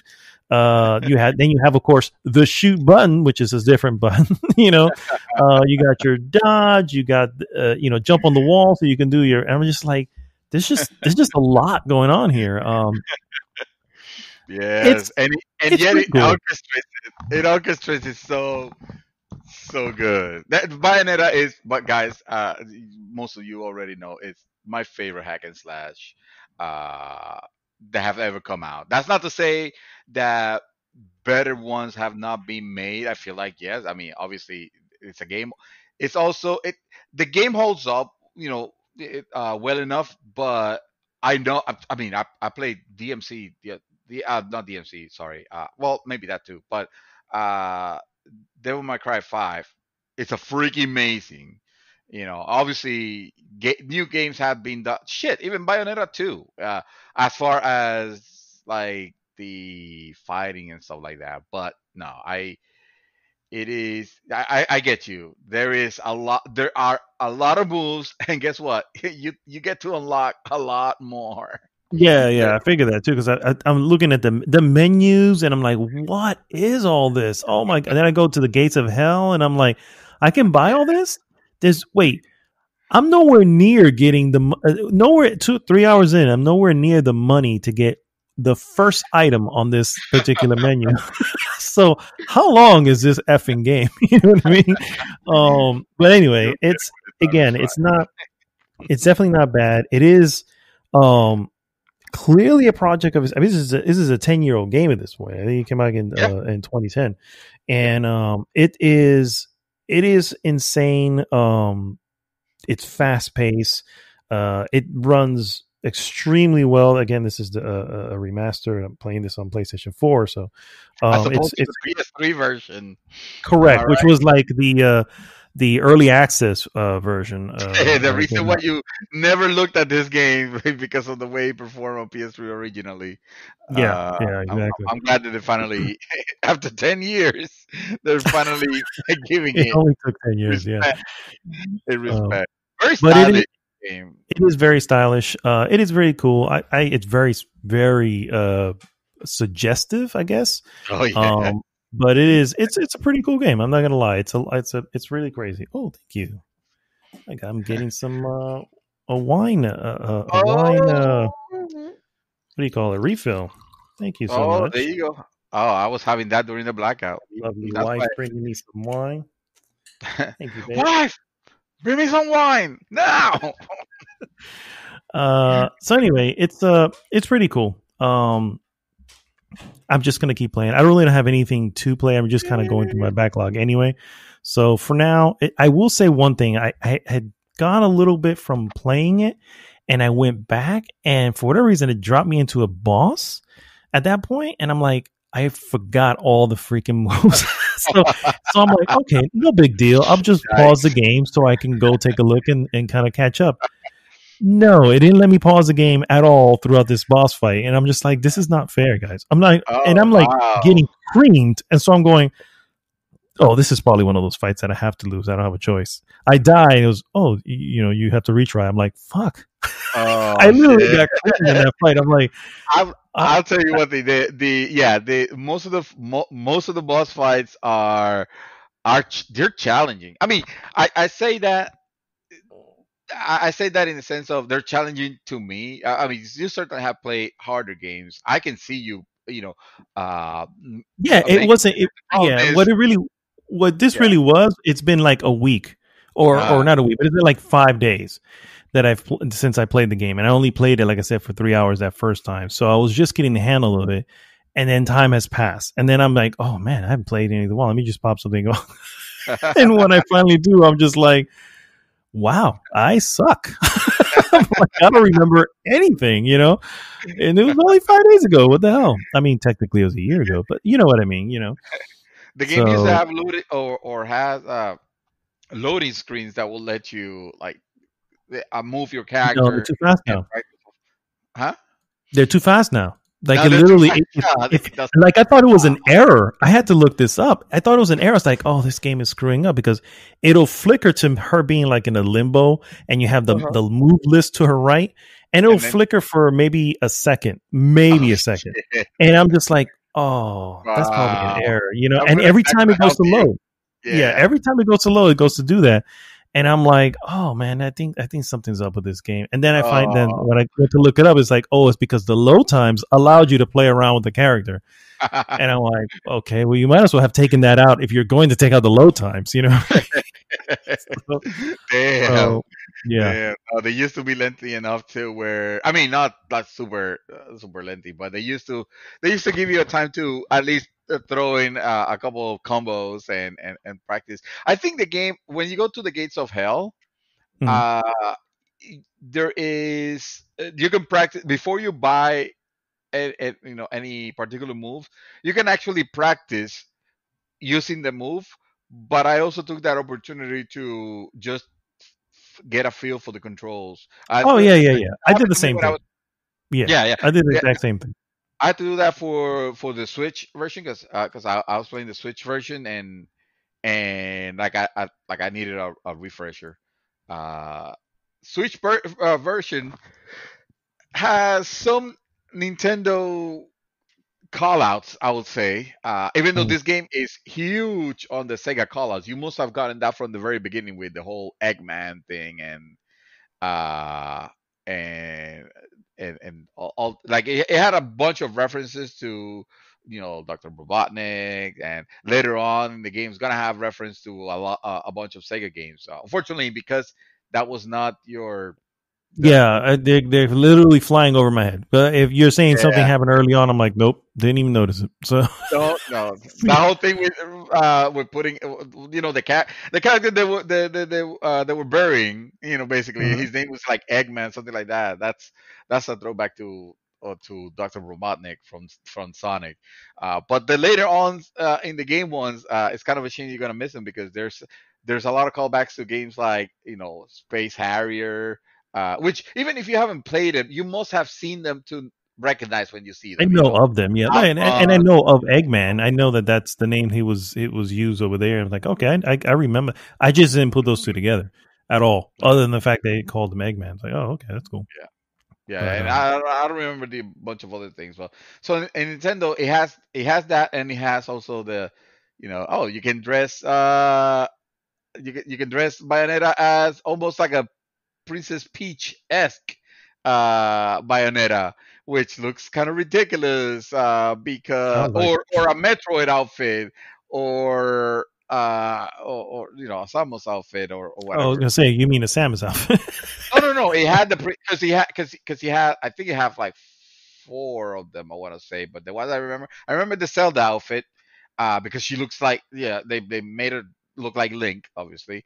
I know the Princess Peach, and I remember the Metroid one, but and I believe they're meant to have like special like attacks that were kind of Abilities. insignificant. You're not really missing anything, but they just feel so out of like they look so forced that I much rather play without them. I much rather be like you're doing, playing the PS4 version, which runs better and it looks better, because it's not running at a low resolution. But the Switch version is fine too. I mean, this is a 10-year-old game, so it Yeah, probably has yeah. the loading times that you need to refresh. Yeah, like I said, it's extremely quick. It's extremely quick now. So like, and it was funny when I looked that up. I was like, oh, no wonder. Gee, Lord, guys. But anyway, those are really the two games I'm playing. I have been watching a few things, so I kind of want to just roll through them real quick. Um, First and foremost, I saw one of the other films that came out straight to video on demand. Was Disney Pixar's Soul, which is a movie that stars voice actor Jamie Foxx, Tina Fey, and I was kind of excited for this because Pixar pretty much land stuff when it comes to, except for I don't care for planes or cars or any of those. You know what I mean? Anything outside of those, they're pretty much on the ball. And this movie was good. It wasn't. I don't know. I think maybe I expected more because it was Pixar. But anyway, it's about a musician. He is a musician. He's a teacher. Loves jazz. This is the character played by Jamie Foxx, and he finally lands a gig after he's already in his I would assume in his 40s at this point. And he still has not gotten that gig, but so he's become a teacher in school and loves to teach people, kids how to play. Finally lands a gig. The day he lands the gig, he falls through a manhole, and now he's back. You know what I mean? And so now he has this desperate attempt to go back to his body. He wants to live the dream that he was finally getting, and so that's the essence of the story. And it has its moments, you know what I mean? But again, it's hard to it's hard to say it's definitely not a bad film. And I don't know if there's anybody who can say it's a bad film. By the way, I think it's like a 95 on Rotten Tomatoes. Okay. So no one for the most part thinks it's a bad film. Personally, in our scale, I would easily give it a 3. So it was good. Okay, that was good. Okay. Yeah, and it's okay. It's funny. It has this, it's your Disney humor, which everybody's gonna love. It just really wasn't. I mean, when I think of movies like Up, and more recently, like Inside Out. Inside Out was really, really good, by the way. If you have not seen it. I don't think I've seen that one. No, that's the one with the little girl, and she's got the emotions inside her head. You see them play out in her head. No, I have. I haven't seen. I should watch that. I completely blew past that. I didn't think it was going to be something. I mean, I didn't think much of it. But it is. Yeah, it is okay. Definitely. Okay. It's definitely awesome. And then and Up is one of my favorites. So. When you look at those, it's those are your top tier. You know what I mean? And this one is good. It just doesn't reach the top tier. So, okay. So that's this is not Ratatouille. This is Well, I wasn't a big fan of Ratatouille. That's what I'm saying. Again, I'm not. I did not care for Ratatouille at all. And also, I didn't think anything special about WALL-E. I remember people were like, "Oh my God, WALL-E!" It's I like WALL-E. But it's still not Up or Inside Out. Up and Inside Out, right. I think are. Oh, and obviously Toy Story. Toy Story is their top line right there. But those are starting to sound like an interesting hot topic here. Oh, I mean, hey, we can always pocket this for later. Let's do it. No. So top tier will be your top 3. Top tier will be Toy Story, Up, and Inside Out. And Inside Out. Those are not in that order. Just No, I wouldn't. Okay, all right. So I will have to say yes. Obviously, Toy Story, Monsters Inc., and I love Monsters Inc. Sorry, I fucking love that movie. Actually, that movie is close to be my favorite, actually, of all. Believe it or not. But I'm not gonna win that argument with myself.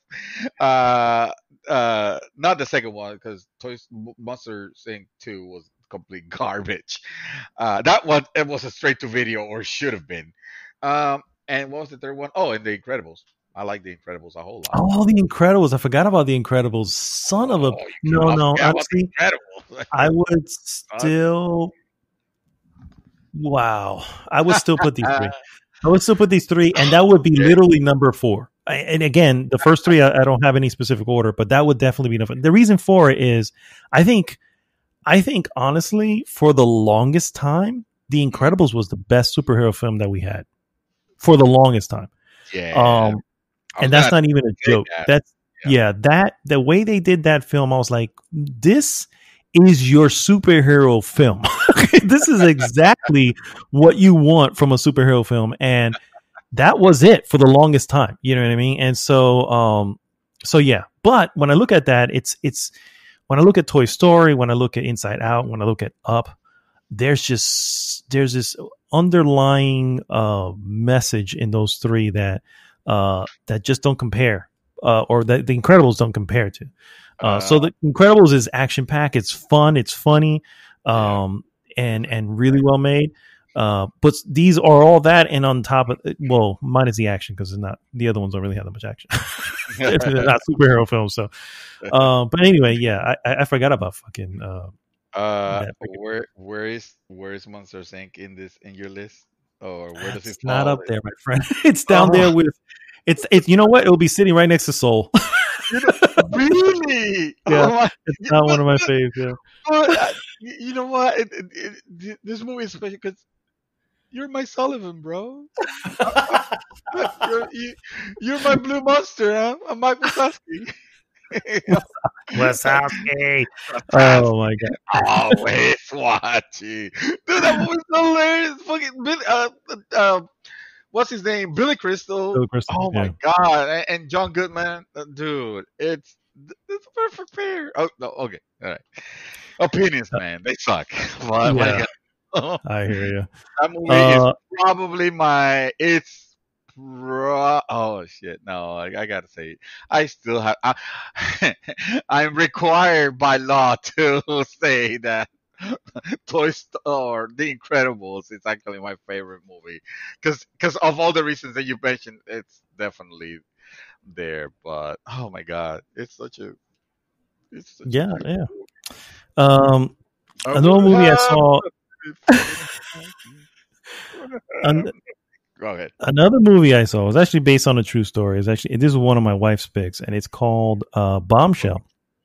And I won't stay long on this, but this is actually based on a true story. Charlize Theron, Nicole Kidman, Margot Robbie, they all play in it. And what it is, it's a group of women who work at Fox News, and they essentially take on the head of Fox News, Roger Ailes, for sexual harassment. And they went. Well, this is a true story, so this is not a spoiler, but it's a little bit of the insider of what was going on during the time. And dude, there are moments where I'm just like I'm cringing because I'm just like, oh my god, and then I think about it and I'm just like, this is Fox News. This is Fox News all about, you know, the evangelicals and all that. What the hell is going on over there, you know? You think, right? Yeah, it's like, man, and of course, for the record, this is one guy. I get it. This is one guy, but I always say that, you know, whoever's at the top, whatever they believe in, trickles down, even subconsciously, down to everybody in there. So, and he was apparently not a very nice person normally. Anyway, it's actually pretty good.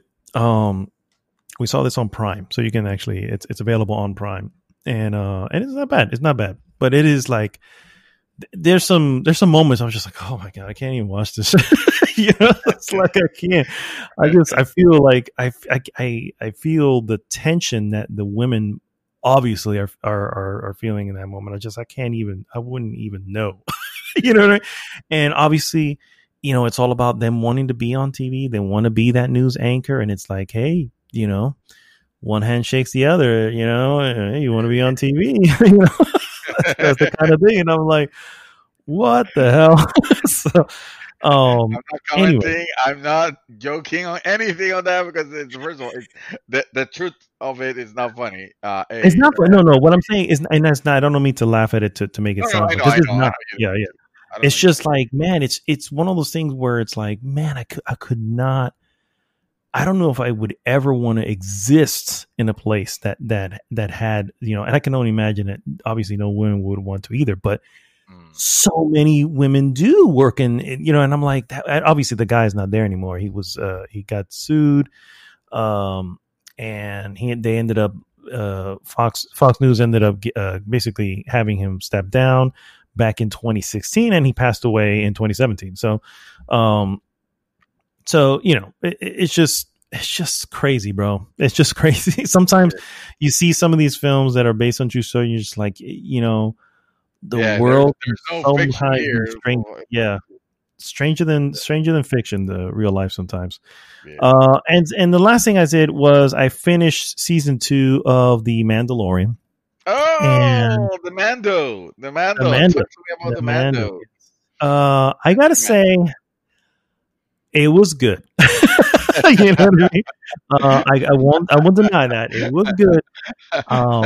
Suddenly, I Spiral Wolf appears, breaks your wall. The wall of your house appears like the freaking Kool-Aid man. Oh no! Yeah, it's definitely good, but I don't see whatever it is. Now that said, there's an excellent episode, chapter 13. And I feel to say the title's name is a little bit of a spoiler, but then again, the thing comes out on Disney Plus, so you can see it without even whatever. But The title of it is Qui-Gon's Funeral.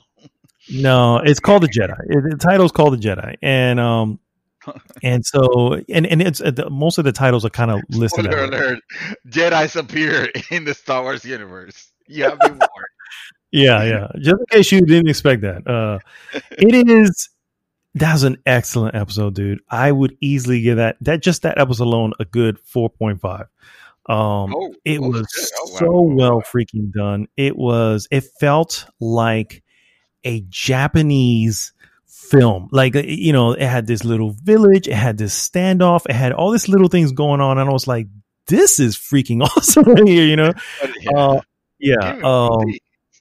correct, yeah. And so, but that was the pinnacle, and that's probably right at the middle of the season too.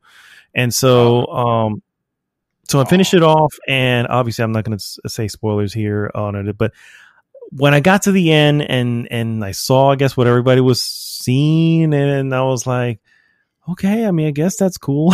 It was like, it wasn't, I didn't, I was like, okay, it makes sense, thinking of the timeline and thinking what's going on. I guess this kind of makes sense.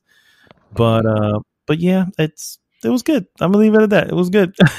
I enjoyed it. And I may continue watching going forward. So there you go. Mission accomplished, Disney. Good job, Disney. He's not getting rid of his subscription. Not yet. Anyway, so that's all I've been doing. Ooh!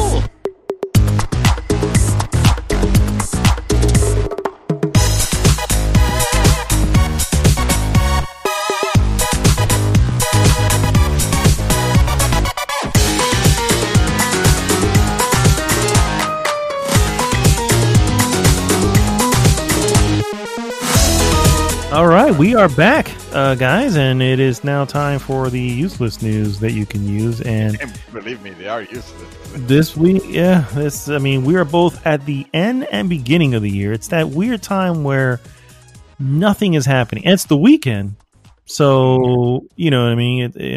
No one even has been back to work a regular day within the new year yet. So everybody's hungover still. Yeah, exactly. It's like they've done anything. So people are still keeping the party going at this point. Yeah. So exactly. Yeah. So not much going on. So we'll quickly roll through these items. I'm going to start with the PlayStation Plus games for January 2021. First and foremost, we got 3 games. So we have 3 games for the month. The first one is Man-Eater.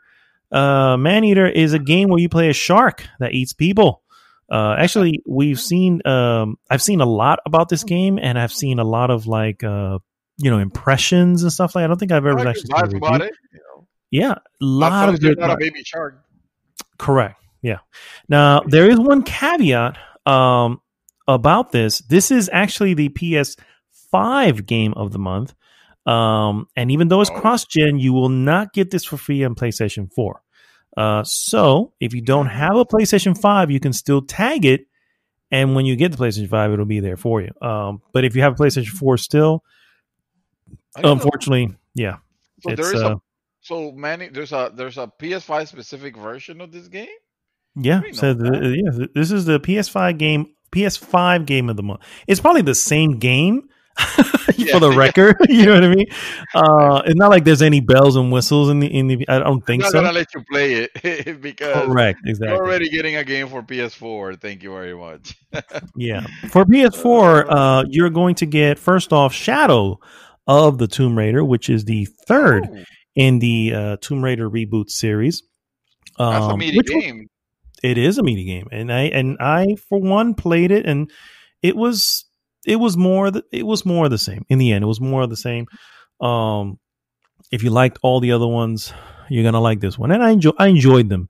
I think I liked the first one more than I liked 2 and 3, Mhm. Rise and Shadow, and that's really it. I mean, I don't really much to say about it, but Yeah, anyway, I mean, Shadow. in a world where we have, that other games that have offered that level of exploration, but on top of that, an interesting story, Yeah, like the Uncharted series, and great because set pieces. Yep, yep. and Grace Epic exactly because yeah, the Tomb Raider ones, I feel like, well, her story has already been told and has been told several times already, and now yes, this is kind of a different take, but on the first game, it looked like it was gonna be an interesting take. But once they, they continue with the second game and the third game, that you could tell, like, oh no, actually, it turns out this is kind of a not so great take, like a kind of a boring Lara Croft, if you will. Still a hell It of a was, game. yeah.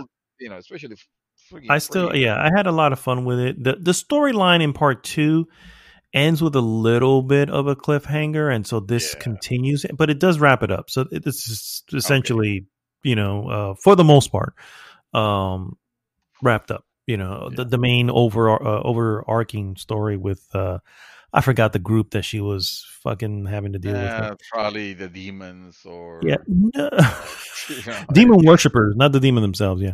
yeah. Um, the last game is a game called Greedfall, which is an open world RPG where you travel to a new world, and it's this has actually kind of been on my radar because it always gave me that weird uh, Witcher 3 vibe because it was that Ooh. kind of open world, and Uh-huh.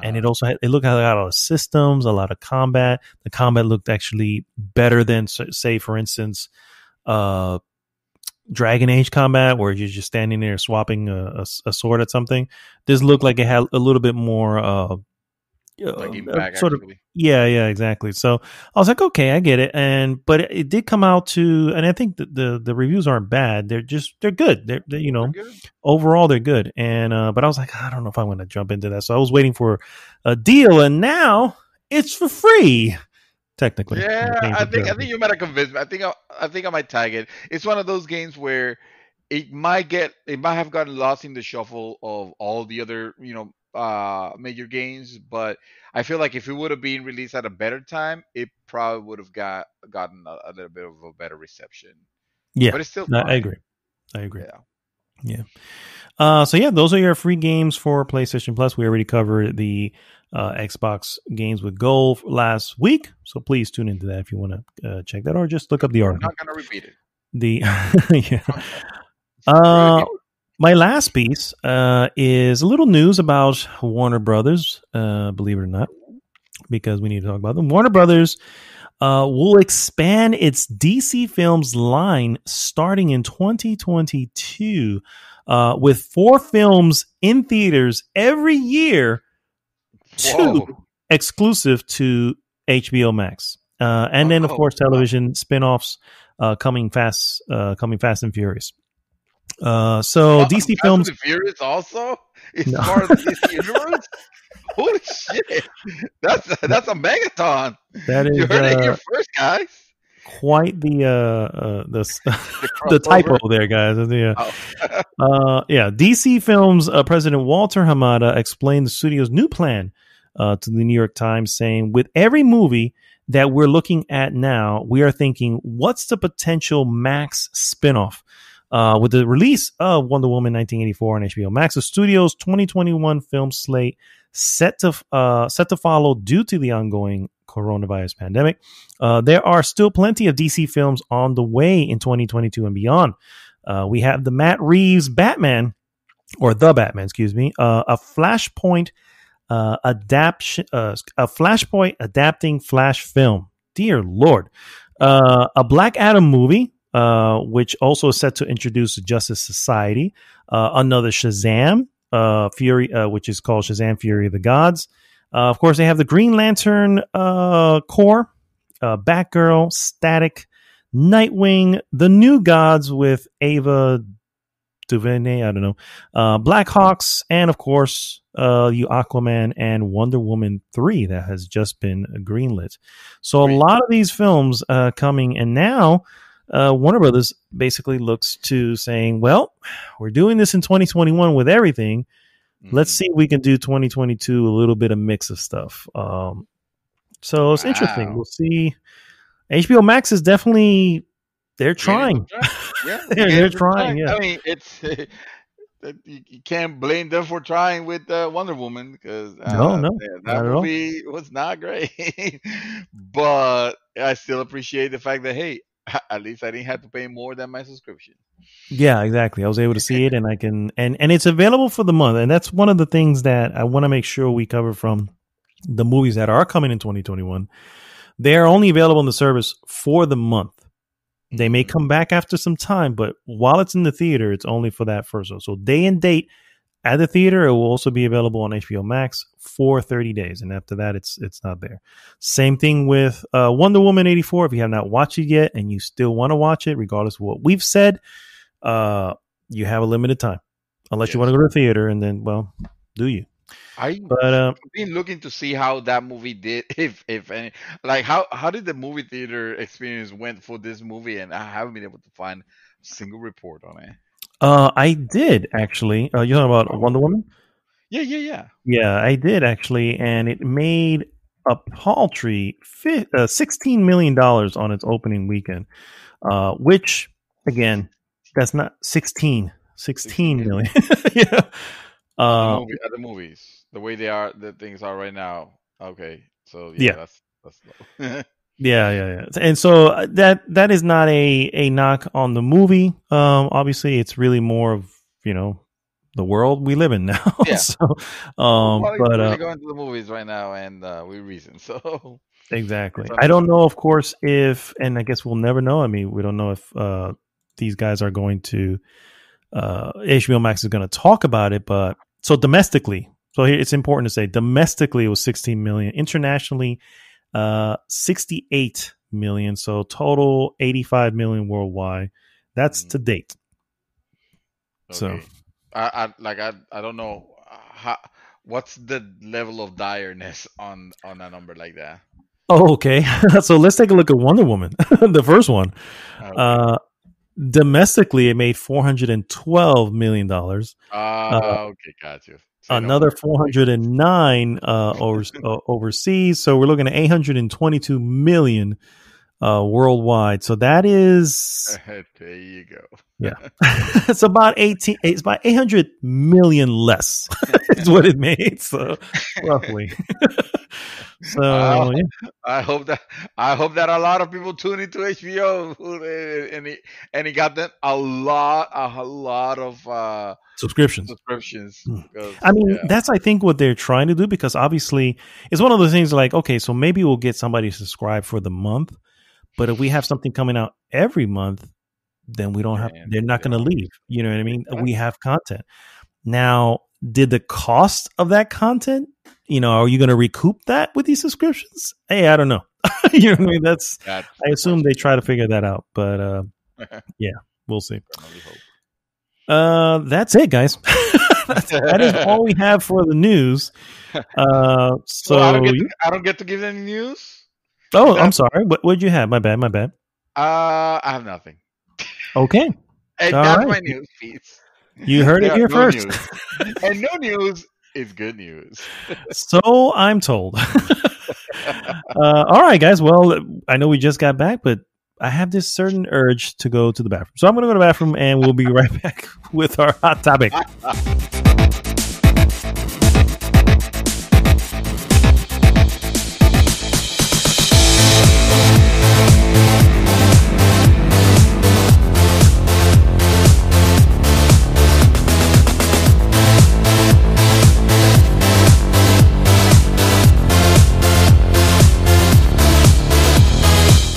And I'm just. Oh, sorry. I was gonna make a Santos confession. is not. Oh, what's your confession, Jay? You're on the air with your confession. Well, now I don't want to say it. If it's on the air. Fuck it. I'm just gonna say it. I think Kristen Wiig is hot. All right, there you go. That's Kristen my confession. Wiig. Oh no, don't get me wrong. Hey, so I will say one thing about 1984. I think they did her wrong. I think she was actually, I didn't like her silliness at the beginning. Yeah, yeah. where she was her this bumbling dorkiness, person. Yeah, I was like, Yeah. she doesn't need to be that. No. But I'm like, all right, whatever. But when she starts becoming badass, she becomes badass. Oh yeah. Yeah. She was good. You remember The Martian? She was in that, and I thought she was great. I haven't watched The Martian yet. It's one of my holes, sir. I have not watched The Martian. Of all the freaking movies, I'm done. I am done. You're giving me grief. We've had You this. haven't watched The Martian? We've had this conversation before. Yes, that's what murders it. That's what kills it. That's what really sticks the samurai sword through my brittle heart and just moves it in there. The fact that we have had this conversation and yet you have fixed that shit. There's a reason, though. That's what I'm trying to say. To me? There's a reason. The reason is simple. The reason is, again, it's not a film that my wife is into. And so when I watch it, I have to literally watch it myself. Although now my wife and I, she will like it. I know she will like it. I know she will like it. I have brought it up many a times. Like, hey, look, the movie's here. It's available. She's, no, I really don't. No. I'm like, okay. Just make it. Trick her. No, I told you we have a new thing that we do that we take turns, right? And the turns work that it doesn't matter what the other person wants. If it's my turn, I get to choose, and it is whatever I want. And they have. What are you doing to me, man? I already have a lineup. Okay, I'll include the Martian in the lineup, but it's not in the lineup at the moment. I'm not trying to oversell it or anything like that. It's just it's one of those movies that you have to watch. I'm not trying to oversell it. It's not like the greatest thing ever, but it is really good. And the book is good, and that movie is good. And if of all the movies that the filmographer here, not the filmographer, but the film philiac, I don't know what to call the people that enjoy movie buffs. Cinephile. Cinephile. There you go. Like you, the film philiac. What the fuck? You went to a whole different you sickness. need to watch The Martian. All right. I know. I want to. It's not like the whole deal is not like I don't want to. It's not one of those things where I don't want to. I really, Put it really do. on the front of your lineup, just to get the next two are like stellar. I cannot. I'll put it on number 3. But all right. Okay. Here's my issue though. Here's my issue. My issue is funny because I have, that I have multiple lists running through many different services. You know what I mean? Of way too many films. Like way too many films. I went into my check-in list. I literally, because I check into IMDb every time I watch a film. I check in. Sometimes I share the check-in. Sometimes I don't. It just depends how I feel. I'm at 554 check-ins since I started this, which was probably 5 years ago. You know what I'm saying? Okay. So yeah. All right. I have like so many movies listed that I just want to see, and don't even get it started on rewatches. But my wife is funny. She does not have a list. So when it's her turn, I'm just sitting there like going, so honey, what do you want to watch? It'll be a surprise. Are you going to pick something? Please pick something. Pick something now so that I can go. You know what I mean? That's how it goes sometimes. She's going through the whole list. So she already going through all the movies on Netflix. next she goes to Prime. She starts scrolling again, and you're like, "Oh my god!" Yeah, here I am. I literally have all of 2021's lineup Oh, already God. planned out. You know what I Well, mean? you're the polar opposite. You're the completely structured. Like Oh god, there it's should be so a bad. movie about you and about your structured life. Of this is the moment that I can't put the Martian on it because I already have a schedule. I cannot mess this. You know who you are? You're Monica Geller. I know. Oh, I know it. I know it. There's no. I am the one that takes the vacuum, and vacuums the floor with the attachment, then takes the attachment and then vacuums the attachment. That's me. It's what I do, guys. It's what I do. Oh God. Oh God. Anyway, I finally caught you in your. You haven't seen Indiana Jones? No. Fuck and shout out to to Chaos. You haven't seen Pulp Fiction? Finally. Except that it's not the same, but I'll take what I can get. I hear you. I hear you.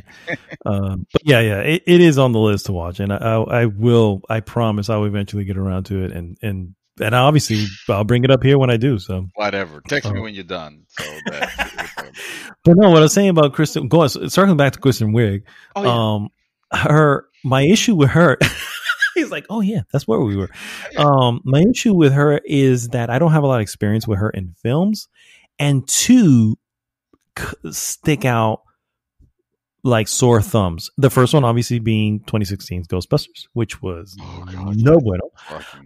And then the other one, which was Bridesmaids, and I didn't care for Bridesmaids. And to be fair, you know me when it comes to comedies, it's like I'm not into those.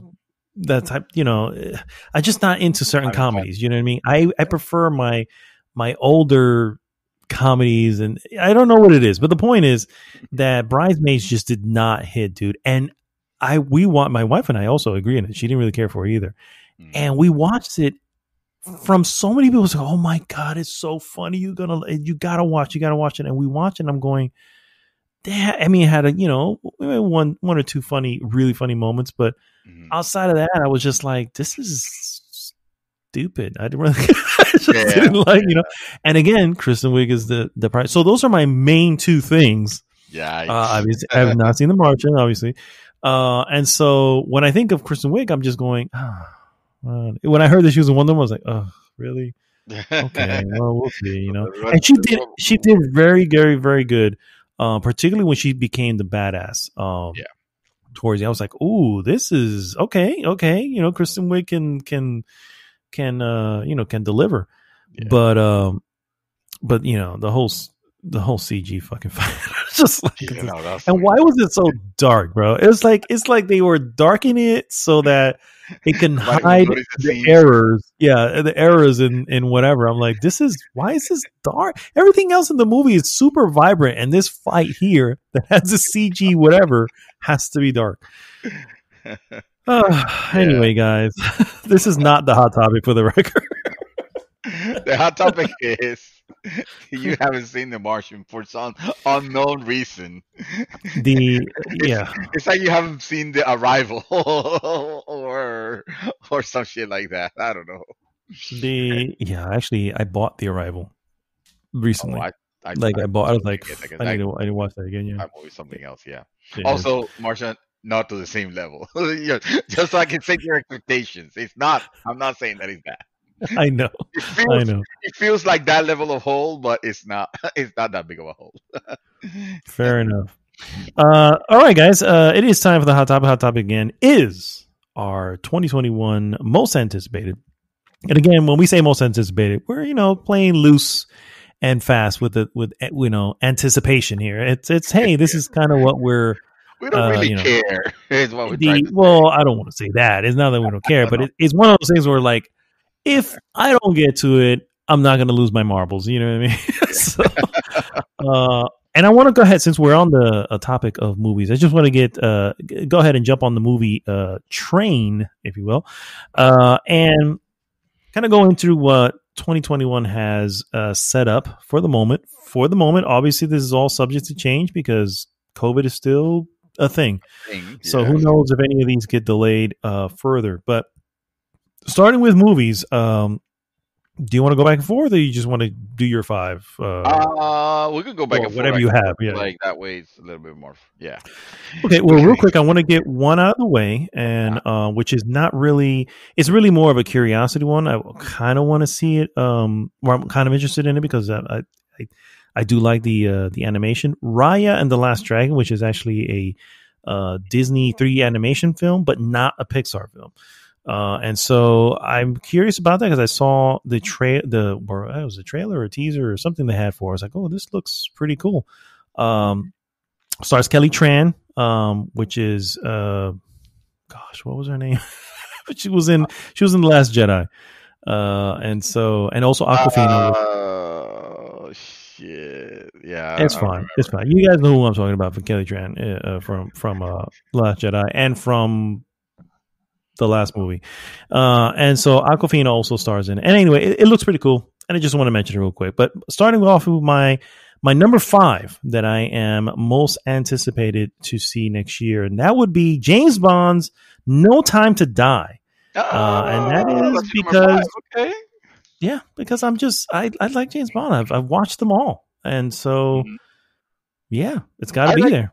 I like James Bond. I've always been a fan of its movies. Even though I haven't seen the Sean Connery ones actually Really? Oh, that I recall. Yeah. No, I think by the time I started picking up with was it Timothy Dalton? Who picked up after no after him was Roger Moore. Roger Moore. Well, Sorry. actually, you had one guy who did only one film on Her Majesty's Secret Service. He did a I didn't one see off that film. one. Okay, yeah, I Yeah, didn't. and then after that was Roger Moore, and then it was Timothy Dalton. And then it was Timothy Dalton. Okay. I think Timothy Dalton was my favorite era. But anyway, this you know the some modern James take on James Bond a little bit more quote unquote realistic. I have enjoyed, and I was very excited to watch this movie also when it was announced that it was going to come on last year, and then COVID happened and everything got delayed, and I guess there was no time to die, so they There moved was it to no time to 2021. die. They sure did. And yes, I can't wait for that one also. So yes, I'll That's put my that one number on my 5. list also because why not? But that's my number four because I only my list is only four. Oh, okay. And since you mentioned my number four already, then I'm gonna give you my number three, and then I'll let you go with two. Stands to reason, I guess. Yeah. Because my number three movie that I'm looking forward is Ghostbusters Afterlife, which we Ooh. don't have a specific time for that. Oh, I should say we should say No Time to Die. I think it was scheduled for April 2nd. Yeah, Oh, currently scheduled for April 2nd. Yeah. okay, okay, all right. We'll still give current dates at even though they are just like you said subject to change. Yeah, for sure. Um, so Ghostbusters Afterlife. Uh, After the last Ghostbusters, I was like completely ready to be done with the franchise because it sounded like a franchise that oh man, this probably shouldn't have been resuscitated. Like it didn't need to, evidently, and it shows. But I can't deny that there's an interesting aspect in this one, and even though I'm not super confident that it will nail it on the because you can't have the I don't think there's a way to recapture that Ghostbusters magic anymore, right? There's no obviously the original cast it's not there or at least uh oh my god Well, what's his they name they are That's they're in okay. the new one. Yeah, They're not they're new but they're not yeah but it I, they I don't see, but they're older now. That's they what I'm are. trying to Yeah, say. Is like yeah. this is not gonna be about them. No, It's no, not for gonna be sure, for about sure. anyway, they seeing where they're going with it in the little pieces that we've seen in the teasers and the explanation of what's gonna happen and having this what's the actor from Ant-Man? What's his name? Paul Rudd. Paul Rudd on it. I like Paul Rudd. I want to see what they what he does with his role, whatever it ends up being. He from what I saw in the trailer, he is us, the people who know Ghostbusters. He is our surrogate in that story because the kids that are in the story Uh-huh. are not familiar with who the Ghostbusters are. And so Oh, he's the character that we're going to probably relate with the most right. because he's the one going, what do you mean you don't know? Back in the 80s? Yeah. You didn't hear about the Ghostbusters? What is wrong with you? That's how he's talking to the kids. So that's our surrogate, you and I. Yeah. But then the movie obviously is also meant to bring in a new audience, and we'll see if see if That's that even matters. that's a little bit of concern, right? That you see the cast, and it seems like there's a very just like there's a older cast because of the original Ghostbusters, but also there's a newer cast also that makes me think like, oh, this movie is probably gonna end up uh being a little bit more what do you call it, directed Family towards a friendly? younger crowd. Yeah. And if that's the case, then I don't want to see that. I don't care about that. You know I what I mean? know. I'm the I same want it way. to be a But kids movie. Obviously it doesn't have to be like I don't want a mature Ghostbusters. That's not what I'm asking for. But I don't want Dora, the Explorer. You know what I oh mean? dear It's like, Lord, yeah. no, that's not what I'm looking for. If I want to see Dora the Explorer, I'll watch Dora the Explorer because let me tell you, that movie you should not care to watch it.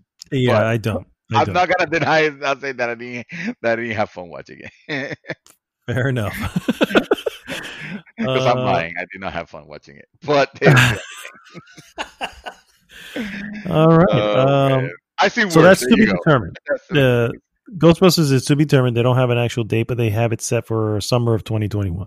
So look yes. out for that.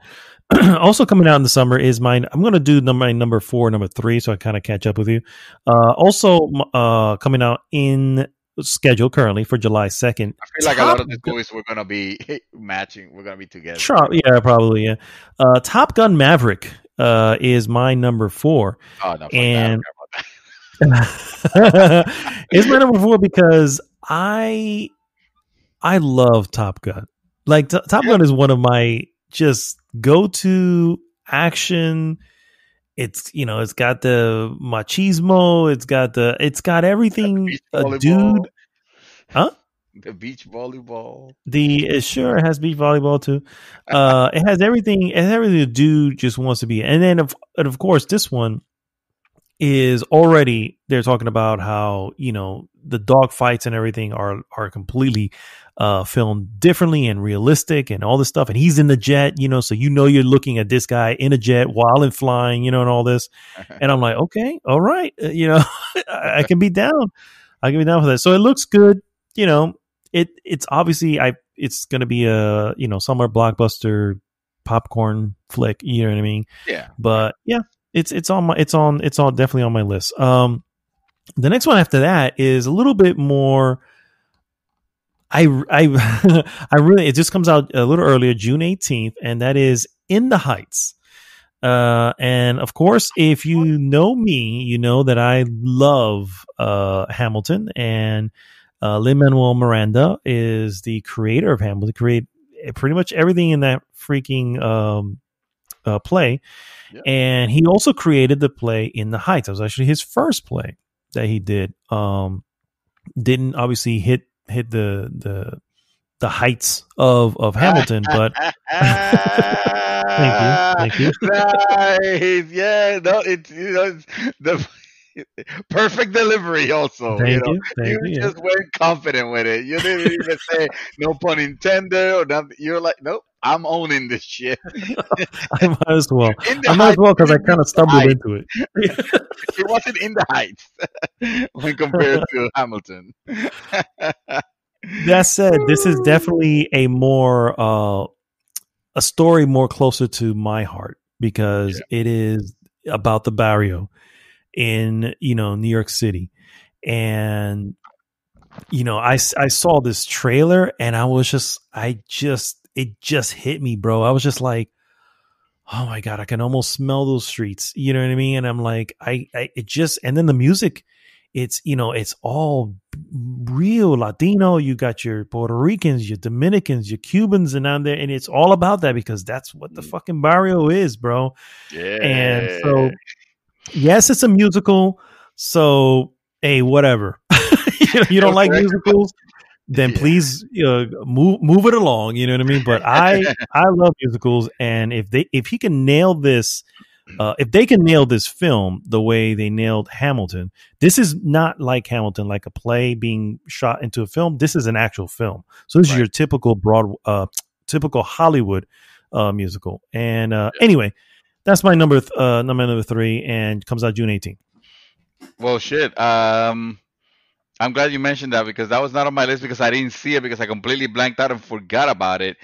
But I will probably put that. You know what? No, I'm just gonna go ahead and say that's not on my list yet. My list has grown. It's gonna be on my list, but it's not my number three. So, So well, which leave it one at your has? number 5 since you only had 4. I know, but not. Like, it can be number five because I'm looking forward to that movie. It was not. I Okay, fucked up. I fair enough. obviously fucked up this list already. So No, I this is mentioned the, I mentioned Ghostbusters. We got that. I mentioned. Well, fuck. Now I'm the one that needs to catch up. All right. I'm okay. All right. You know what? I said No Time to Die also. So goodbye. No Time to Die. What's my number then? Number three. you're on number 3 now. Yeah. Okay. All right. So my number three has to be Dune. Dune. Oh, nice. Okay. Yeah, Dune. It's coming out October 1st. That was a movie that my like. I want to say that I watched it when I was a kid, but because it was around that era where I was too enamored with everything Star Wars, I probably put it on the back burner and forgot about it, like never looked back, and and then I completely blanked out. Like the only thing I remember about Doom was the first RTS game that came out that opened the way to like was eventually became Warcraft and then Starcraft and Yeah. all that that specific type of RTS game. But as far as the movie, I like completely forgot. So it's cool in the sense that that means that I have like a fresh mind of it. I don't remember anything, so I can't say, oh, they're probably going to take the same story or a similar story or it's in this universe or whatever. I mean, it looks like, but just by calling it Doom, I will have to assume that it is not a remake but a reboot. So I'm looking forward to that. The what I saw on the special effects of the trailer when we saw that trailer, which I believe we nominated as our trailer of the week, Yeah. uh, looked very exciting. It looked like, oh shit, this is actually um, this has this, this looks like it could become a classic sci-fi movie, you know, and it has some uh, good actors that I'll definitely like to see their roles in the movie, like Isaac, Zendaya is in there, Josh Brolin is in there, Aquaman is in there, Jason He Momoa. sure is. So, uh, and correct me if I'm wrong, but this movie is one of those movies that HBO plans to release on HBO Yep. Max He as sure well as, do. right? Okay, so that Hmm. should be exciting to watch in October. I mean, October 1st, if nothing October changes. 1st. That movie is actually my number 1. Ooh. And yeah, so I figured I just mentioned that away. And we twisted it then because my number one is actually In the Heights. Oh, there you go. There you go. But yeah, no, Dune for exactly the same reasons, but more importantly, because of the visual eye of Denis Villeneuve. He is the one who did the movie we were just talking about, which is oh my god, we were just talking about it. Dear Lord, Uh, Arrival. He did Arrival. He did 2049, Blade Runner 2049. oh, Two just visually spectacular films. You know, I mean, the yeah, cinematography of this dude is ridiculous. yeah, And so you got that, you got the story already from, you know, from the original novel. Um, Putting it together, I'm a little worried because I saw the original Dune, and the original Dune, to say is incoherent is an understatement. When you spend the first 5 minutes with a woman just kind of giving you the background, it's like that's how much history is in this shit. And we're literally going to do a 5 minute info dump at the intro of this film. You know what I mean? It is. there's a It's reason one of this those films. movie's a book actually first, and probably not a bad idea to go around that way. Yeah, yeah. Yeah. So yeah, that's my number one. So I guess I could just drop my number two since that's all I got left at this point, and that of course is the French Dispatch. I know that probably nobody knows anything about what the fuck that the French Dispatch has to do with. Wow. I get it, whatever, but this is a Wes Anderson film. I love Wes Anderson. He also brings a very different look to his films. They're always funny. They're always well shot. He always has this all-star cast just forever. Fun fact: the guy who stars in Dune, the main kid, Timothy Chalamet, is also in the French Dispatch. So there you go. Benicio del Toro's in the French Dispatch. Owen Wilson and Bill Murray are like, and Adrian Brody are like regulars in his, like, he always uses them. You know what I mean? He's like, they're always in his film. Anyway, nobody knows the fuck I'm talking about, so I'm just gonna say French Dispatch number two, and we're gonna move on. Wow. All right. All right. There you Well, go. I mean, you definitely just gave a middle finger fuck you to Matrix 4, but I'm just gonna. Yeah, I don't think Well, the Matrix needs to come back. So just saying, that's just me. well, I'm just gonna put it number 2 just to spite you.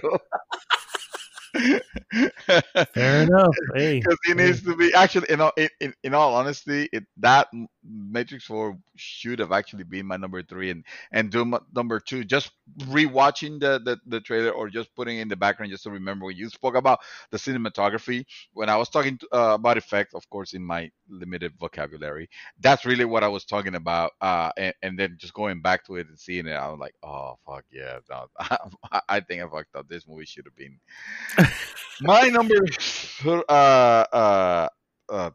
three, or two rather, and then Matrix number 3, which is funny because that's actually how I have it ordered in my list here. Um, So it's not I the accident, list problem. totally It's really accident. more the reader. Okay. A reader, exactly. Yeah, Matrix. I know that it's a big deal and all this, but I'm like, there's so many question marks. Yes. Are the original directors involved, the Wachowski siblings now, because No, they're not the probably brothers? not. Are they involved? And do they need to be involved? I mean, they may not need to be involved either. But it's like, all I know is that After Jupiter Rising, we're the probably better off not. yeah. Like, no So fan, that's okay. so I get it. I would love to see where they're going with it. There's too many questions. It'll Too many depend on questions. who. Yeah, no, I hear you. It'll if they put a if I mean if they put a good director, or producer or whatever, and some good names on the Okay, so development side of it. Lana Wachowski is returning. Just one of the Wachowskis is returning to direct. Keanu Reeves and Carrie Ann Moss, which is who Trinity. Mm, That's all we know. okay, yeah, Yeah. yeah, because So I mean, uh, this guy, it's not the or his character. Oh, was it Morpheus? Morpheus died in the game on the Matrix MMO. oh, if there you go. if that is meant to be canon, which they they died by the source saying that yeah, it is like the games are canonical and da da da da da. So they already killed Morpheus on it. So Also, fun fact: another film set to come to HBO Max. So, the so Matrix. yeah. Oh shit, that's right. Because Warner Brothers. Oh yeah. Okay, I'm down. Yeah. Totally. Boom. All right, but you know what? My number one, it's already we already talked about it. It's In the Heights, and why? It's for the exact same reasons that you mentioned. There you go. All the reasons of it. It's Luis Manuel Miranda. Wrote it. It's directed by John M. Chu, Oh which yeah, directed Crazy yeah, Rich Asians, which great movie. yeah, Love Crazy. and it's about salsa dancing and New York and rap and all the good stuff in the Heights. So I will put it above the other ones in the Heights. There you go. You're gonna give it to its heights. I I will love it. put yes, absolutely. That's awesome. All right, guys, let's move into the games. I'm gonna start with my. Do you have any honorable mentions? Oh, well, I was gonna before going to the games. I mean, there are obviously a lot of movies that are coming out in 2021, and I just wanted to mention real quick that we gave a big fat fuck you to movies like uh, the Coming to America with the number two. It's a little two, so, 'cause it's stupid. Um, what's the Black Widow? Like fuck you, Black Widow. Yeah, Fast and sorry. Furious 9 because who cares? What else? What else was did we get? Oh, Space Jam and New Legacy. We went like, Yeah, that fuck was yeah. I saw that. I was like, there is not. I can care less about any of that. nothing on it. We saw the Candyman trailer and we just give it a big fat fuck you. Also, Yeah, pretty um, much. Oh, there's also another Marvel film, Shang-Chi. Shang-Chi and the Ten Rings. Yeah, there you that's another go. one There you go. Not that even a we were like, minus here, so that should tell you. yeah, that's another Marvel film set to come out. So I'm like, I don't even care, guys. I don't Yeah, even care. yeah. That's all movie. Another Hey, actually, there's we three because you have the Eternals as well, which is actually set for November 5th. That's another Marvel film. Yeah, Okay, cool. Yeah, all right. three Marvel films coming out in 2021, and none of them have made it to any of our lists. So there you Nope. go. So there you go. All right. Sir, did you have any honorable mentions? If not, I can For what? rapid For fire my games here. Game oh, you honorable wanna? mention. Oh, I thought we were gonna do the same thing that we did with the movies. Just the five. I don't have any honorable mentions Oh, okay, for that's what I mean. games Yeah, because yeah. I have my five, but I honestly, also have five honorables that I just oh, want to quickly. I'll let you take that one also because I feel like with games, anything after what transpired with Cyberpunk 2077, I feel like my excitement for future titles has kind of like the hype has, I don't want to say died completely, but it certainly has waned quite a bit Yeah, because now it's like nothing is sacred. And anything could go wrong with any of the games that we're about to mention, and that is itself just make it be like, okay, so I'll just wait the final product. the And same thing happened with the movie. I mean, hello, Wonder Woman 84. oh I didn't yeah, think it was gonna I shit. You know what I mean? It's know. like I was really excited for that film, and it's like, and then I get there, and I'm like, I kept Ooh, saying that every 5 minutes, like, oh yeah. no, okay, that's fine. All right, it is what it is. So yeah, none of All this is 5 minutes. guaranteed. It's just really, yeah, it's just really, hey, what is it that that I'm looking forward to? So I'm gonna just these are honorable mentions. Don't make my top five. First and foremost, 12 minutes. Which is an exclusive to Xbox, if I believe, is they've shown that off. They showed that off maybe 2 years ago now, two E3s ago, and it was just like, whoa, that looks pretty good. So 12 minutes is one. Very recently, It Takes Two. Joseph Fares of Fuck the Oscars fame. This is his newest Oh game. It yeah. Takes Two. It looked really, really charming, really, really cool, and I know it's EA. But I might just say just to help Faris out here, you know, because I'm like, this guy's too cool, and he's trying. You know what I mean? He's doing his best here. Monster Hunter Rise, which is actually a Switch exclusive. Mostly, I know it's not the same as Monster Hunter World. I get it. But at the same time, I'm like, Monster Hunter World was my first foray into Monster Hunter, and I never knew I would like it, and I loved it. 125 hours, guys. I loved it. Yeah. So will this be? Who knows? It's still a grindy game. Don't know if I'm going to get into it. I don't know how the online is going to work on fucking Switch. So who knows? Kena, the Bridge of Spirits, which is a game that Sony showed off in one of their events. A ridiculously gorgeous looking game, and I'm like, okay, into what I saw there. And then the last one's very, very strange, and I know it's very strange, so it's probably gonna make my co-host Dreamy here take a step back. But Persona 5 Strikers. Yeah. I'm like, I know what it is. I know it's, you know, so meets Persona. I'm like, okay, but I've seen some gameplay. I was like, you know, I'm kind of down with it. You know what I mean? So it's on my honorable mention. Yeah. It's on my honorable mention. It's your number one of the honorable mentions. It would be my number one of the honorable mention. And to be fair, I've never played any of the Musou type games. So I don't have any history with them. You know, anybody was it Dynasty Warriors, or even the more recently the one that type of game. What I saw looked like it. I mean, it looked actiony, but it didn't look to that level of. It's not to the level of having thousands of people on screen. Yeah, not that level. But it is. It's been compared to it, so I'm like, and I can see I can see the comparison. Yeah. It's definitely not turn based like the Persona, which it kind of it's cool, but also not. It's almost like, okay, now you're messing with the formula of what made Persona games. So this could go but at the same really time, good, or it could go really bad. True, and at the same time, but I would say the style of Persona 5 almost lends.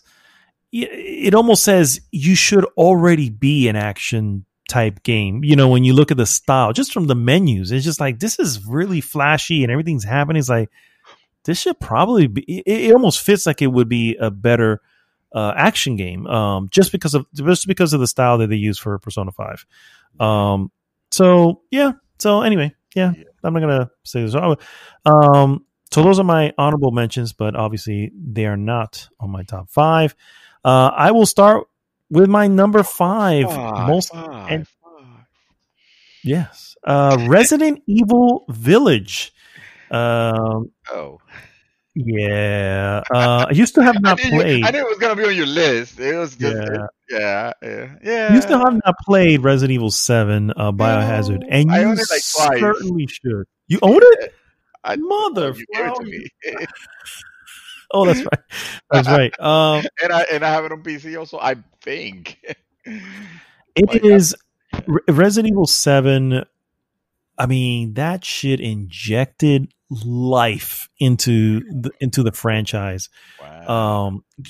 Obviously, yes, it borrowed heavily from things that were happening at the time. PT, Outlast, you know, all these little things that were happening at the time. So I'm like, we know it's, you know, it borrowed from that, but it did it well. And I was like, okay, this is some scary Resident Evil that I have not had scary Resident Evil in a while.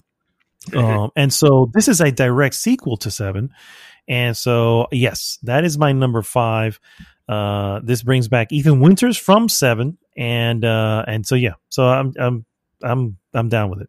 I'm down with it. All right. But that, a very strong way to go in, because you're absolutely right. You know, the fact that I haven't played it is not because I think it's in any way a game that I wouldn't enjoy. I think if anything, it's more like, ooh, am I prepared to play a scary game like this? Yeah. Even though I remember really, you know, enjoying games like Dead Space, because I don't think I made it higher than that. I never played PTE, believe it or not, and I was ashamed that you can't load it into the PS5, or that is to say, No. you can load it, but it won't let you play it. um, but what was I gonna say? So my number five, actually, I'm just gonna keep it short and sweet because there's really isn't much more that needs to be said about this game that haven't been mentioned already. Persona 5 Strikers. It's a game that was almost in my honorable, but then I realized, oh shit, I still need one more game for this list. So I'm just gonna slap it in there, and because it, Persona 5 and even Persona 5 Royal, even though it's not without its flaws, and it's definitely my least favorite of the Persona games that I've played, by quite a bit, actually, sadly enough. It's still an enjoyable experience. It's still very stylish and very cool. So I do want to see that game to the end, even if and that, I mean, I talk about Royal, so that I can jump into what this experiment is, because I feel like, if anything, this is an experiment, Mhm. to see how it goes. And it's not like the Persona series haven't had its one-offs and its spin-off. I mean, for crying out loud, there is a musical game. There's a dancing game about about the Persona. There's like a dance type of game. Yeah, Oh, yeah. so it doesn't surprise me that this is out.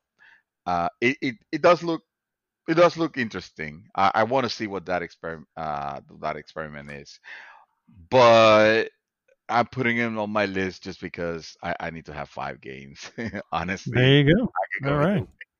Well, it's in my honorable mention, so somewhere along the line, I feel like we agree. Yeah, You yeah, know what I true. mean? Yeah. So It it would have been my honorable mention if I would have had anything else that I could put on my list here. exactly. My number four, guys, is a little title called Little Nightmares 2. And I played the first Little Nightmares, and this is visually it's weird because it includes charm along with like some really disturbing stuff. You know what I mean?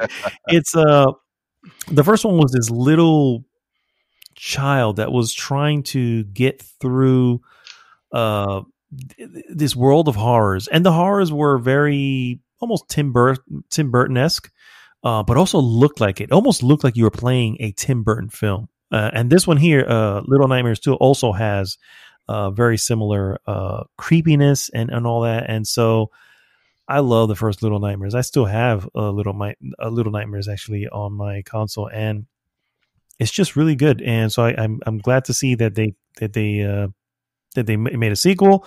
It's coming out February 11th, and so yeah, and it's coming to Really? everything. Yes, Wow. PC, Nintendo Switch, PlayStation 4, 5, and all Xboxes. Yeah, So yeah, so it's a good that's game. some that's some interesting choices there.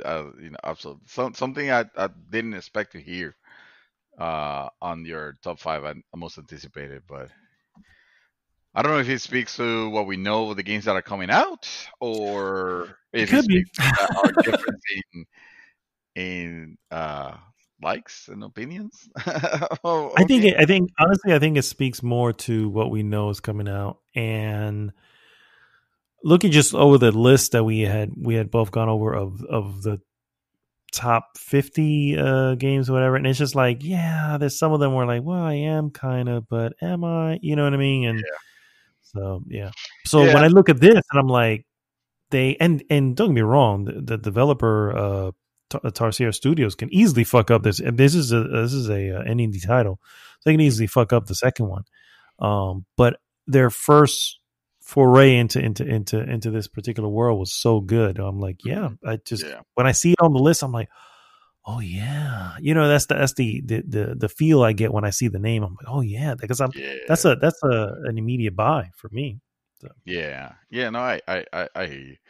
Uh, this next game for me, my number four, is it's a game that a lot of you are gonna be surprised that it is so low on the list. And I mean, just the mere fact that it's on the list should tell you, yes, I am definitely looking forward to this game, even though some of you might think like, oh my god, this is number one. What the hell are you doing? You freaking whatever you want to call me. And that game is Horizon Forbidden West. Uh, the reason it is, well, I shouldn't focus on and the negatives, because it's I don't think the game. I can't speak to any negatives about the game. I could tell you that the reason why it's not higher on my list is probably because uh it's I know what to expect of the game, as far as, because it shouldn't divert of what it is. A third person open world. Look at all the little icons and do the missions and do the stuff and whatever. It's not gonna deviate from that. And I remember enjoying the uh, Horizons Zero Dawn, uh, a whole lot. It was not like, oh my god, it's my favorite game, but it was definitely, oh my god, I need to see where this franchise continues, and I'm really looking forward to this one. Nice. Yeah, yeah. Well, my number three, believe it or not, is Horizon Forbidden West. So What? You I'm, freaking hater! Why is this not your number one? Do you hate? Oh, it it's is because of female character, right? It's because you hate Sony, fucking the Xbox wannabe yeah, yeah, fanboy.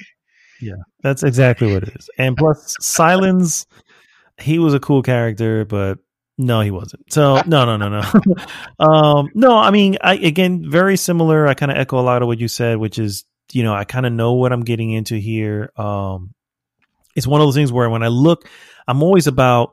I guess I can't say that considering, but I'm always about want to be about new experiences, but at the same time, it's like I kind of know I am into it, and it's on my list. Considering I had 10 total, you know what I mean. So it's on my list. I know it's going to be a great game. I don't doubt Guerrilla Games anymore when it comes to, because they really haven't made any bag. And when you even going back to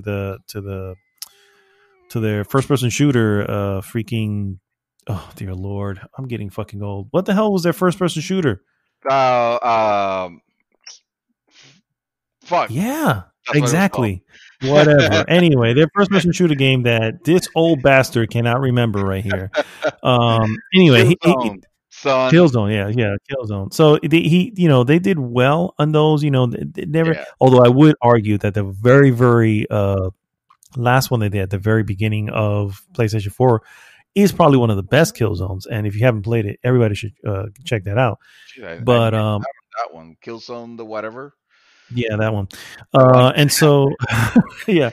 Anyway, I'm not gonna stick on it. You already kind of mentioned the same thing. Yeah. So my number three, Horizon Zero Dawn, really, I don't think it is. it's up there. I think it's because we're finally hitting, and mind you, this is one of my favorite genres. I do like the third person, open world Actually, game, but at the same time, there's a lot of really good ones now. There's a lot of, I mean, shit. I'm playing Ghost of Tsushima right now. You know, it's uh, a great one. there's a bunch of them we can mention, and I feel like it, as amazing as it is, as Horizon Zero Dawn was, getting into a second one, it's almost like asking, like, okay, what else is here? What is the really cool aspect here? That Mhm. is that. I mean, where are you gonna surprise me? Because it can be the mystery of robot dinosaurs, because that's already being explained and played out, and like we already know about that, right? So what's gonna be here that is gonna be like, oh, the holy shit. Exactly. And Exactly. I don't know. I don't doubt it's gonna be a really good game. It's just, I don't know. Anyway, my number three, if you thought number four was surprising, Number three is gonna blow your socks off because you wouldn't expect it to be anywhere on my list. Period. That game is Gran Turismo 7. God. Yeah. Is And this I a just heard joke? you groan. I just heard you groan. Like, oh my god! Let me tell you what the problem. I like racing games, and I like I was big at well. I'm not gonna say I was big as in I was super playing Gran Turismo, but I like the idea of the Gran Turismo games. The problem was that well, Forza Motorsports happened, and it gave me an easier way to get into the racing games. And oh, by the way, the loading times doesn't take are not measuring days, so I could actually get into races without having to wait a gajillion minutes for a stage to load on the Gran Turismos that came out on PS3 and on PS4. Which that's the reason, like, I never, like, at the end, by that point I was too into Forza Horizon, actually, specifically. But I've always liked the what Gran Turismo did for the simulation aspect of racing games. Mm, And it was very elegant. It was extremely elegant. Like, I love how classy it felt. uh and and on that part, you gotta hand it down to Polyphony Digital. Also, graph graphic, even though they have received massive competition from the guys at Turn 10 with the Forza series. Polyphony Digital is no slouch, and they has given us games that the showcase games, yeah, basically. yeah, for sure. So now that it seems like the loading issues have been resolved with PlayStation 5, evidently. Uh, if I can get a Gran Turismo game that loads quick enough for me not to fall asleep between stages, A, and B, the graphic fidelity that I can expect from those games, uh, Gran Turismo could be my simulation game, and then Forza Horizon, I'll leave it for my arcadey fun type of things. Racing title, Because nice. yeah, Okay. yeah. Because if I had to pick between, interfaces aside, I've always leaned more towards the elegance of the Gran Turismo series and game, and that jazzy sound of everything. I always lean more towards that than towards the more gearheadedness of Gotcha. of Forza. Even though, I mean, Gran Turismo will Is get all gearheaded. super Yeah, gearheaded. yeah. Yeah, it will Hmm. get all gear. I don't know. I'm excited to see what they can bring, and I know that is a game that I'm definitely gonna want to play on a PS5. Oh, for sure. That's a showcase game, like you mentioned. Yeah. Oh yeah. My number two, You're guys, is a little already. title, a little sequel called Hollow Knight Silk Song. Jesus Christ, Uh, this game, yes, bro. that's my number two. You're gonna So, have to tell us about this game. so the first of all, the first Hollow Knight, I own two copies. Oh I have shit. one on my PC or my laptop, I should say. And then I also bought it on PlayStation 4. Oh, And on PlayStation 4, I got a lot further than obviously my PC. I just don't play it on my laptop. So, um, it is hands down one of the best Metroidvania games. Period. oh I mean, wow. just hands Oh down, it wow. is literally one of the best. It is challenging because it has a little bit of a Dark Souls esque type of thing where you're taking on a lot of bosses, and these bosses are not easy. They're challenging bosses. Mm. Um, and to be fair, it was a particular one. I made it pretty far into it. It was a particular one boss that I kind of left off at. I probably took it on a good 10, 15 times, and I was just like, man, I need to put this down because I'm not getting it. You know what I mean? And then obviously something else swept me away. But at no point did I hate the game. At no point did I get, I got frustrated with trying to beat it, but I didn't get, I knew it was me. You know what I mean? I knew it was me. You know what I mean? And I know that's the issue. It's not the game. But I still, again, I made it pretty far into it, and regardless, I don't regret the double purchase. So much so that I'm like, Hollow Knight Silk Song, bring it on. You know what I mean? And Yeah. so, and it's the same guys. It's coming to PC. It's coming to Nintendo Switch. So it doesn't even look like it's coming out to any other console at this point for this year. Obviously, it'll eventually come over. But yeah, that's my number two. Wow, wow. Another one of well, another one of your jams. But I will say that. But this is a game that is uh that should be played by everybody. Agree. Yeah. Even though it is a challenging game from what I understand, but it's one of those fun action games. And the fact that you mentioned it, that you mentioned that it is probably one of the best Metrovania, just got my ears perked up. Like, oh, Oh, dude. Yeah, so it I is. didn't And know that aspect of it because I'm not thinking even a lie. it's Yeah. like Ori, Will of the Wisp, which is a really good game, really good one of those. It's just like it's not my style. But Metroidvania though, I'm gonna have to check that out then. Uh yeah, yeah. My two Too. my Mhm. number two game should not come as a surprise. It probably would have made it number one in interest. I mean, if it wasn't for the fact that I'm still not 100% clear on what exactly I'm being delivered here. Nevertheless, I am very looking forward to it because uh, a game that was made in this franchise is very near and dear to my heart. Probably one of my favorite games. And that game, or the one that I'm anticipating for 2021, is Near Replicant. But Mhm. not just any Near Replicant. I'm talking about Near Replicant version 1.22474487139, and it goes from there. Just want to make it clear. All right, that is the version that's coming out, coming soon. I did not get the release date. Actually, I didn't get a release date for any of this. Actually, we probably should have like brought this up to make it a little bit This more one says it's coming out April 23rd. Near Oh, there Replicant. you go. All right, thank you. All right, now you need to look for Gran Turismo, Horizon. No, no, I'm kidding. Near Replicant. What can I say about it? Well, not much. I there is. This is the is it? I understand it's a remake. I believe. Oh, Remake slash remaster remake, right? of So there the you go. original Of the Near, which would have original. been yeah. Yeah, yeah, yeah. A game that I missed. Only came out in Japan. Yeah, yeah. It only Oh, came out in okay. Japan. Yeah. Oh, okay. All right.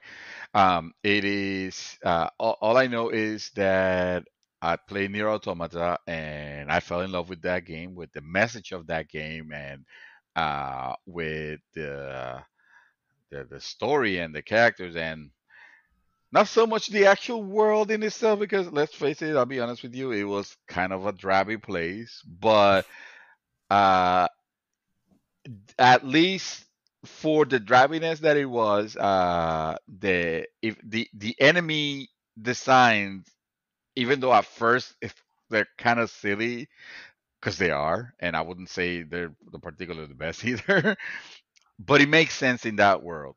And then when you go all about it's like something that at first it's just kind of like, oh, what the hell? But it doesn't take much, or it didn't took me a lot to get past it and be like, okay, no, I'm really liking what I see here, because the areas when I'm exploring, it's like very relaxed, very mellow. It has an incredible soundtrack, one of the soundtracks that I will put like up there. Among the highest of all time, and I know we have had our disagreements on this, but I still I still hold it to that. Um, and just and just the game was. it was special at the end. I'm looking for that experience that just clicks, that stays with me, that I'll never forget. And Near Automata gave me that.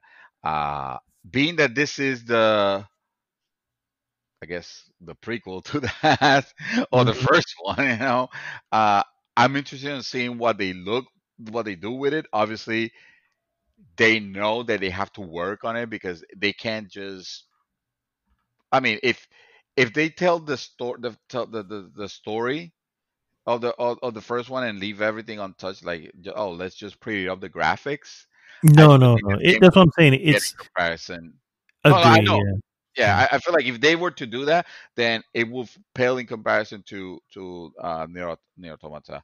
But the fact that Nier Automata did what it did, and it was, and it was successful with what it did, is what probably had Square Enix going, okay, let's bring this one now because obviously the interest is it's there, Mhm. uh, and you know what? Let's touch up the areas where we can modernize it and maybe add or fix or whatever. So I'm very excited about it. Also, the title is kind of ridiculous. Yeah, it Conversion and a bunch of Good job, numbers. Platinum. Good job. All right, guys. My number one most anticipated film, Let's call it what it film, is. Our the number one. I mean, it probably is.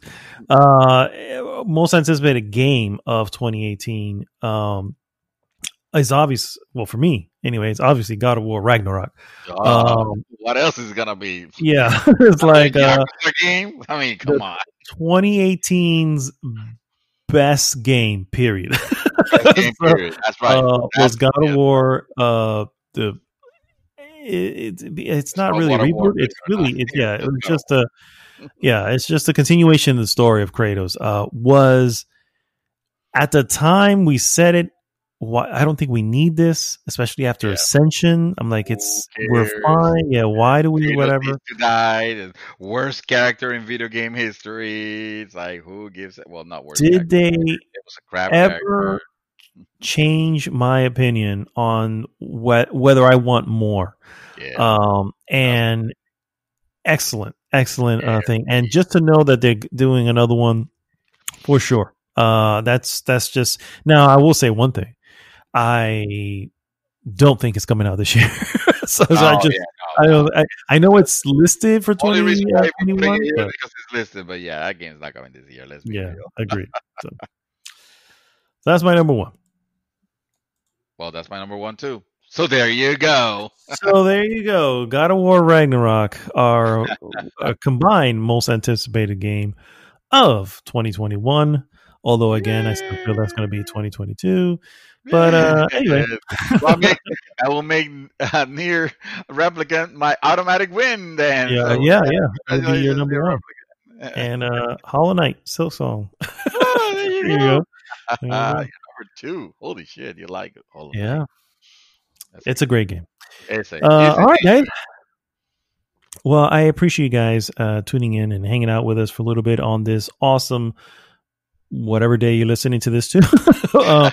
Once again, as always, please go to goodgame.rocks, join the conversation there. And of course, please like, subscribe, and share the podcast with everyone. This is Mad Dog signing off this week. Mr. Santos, take us home.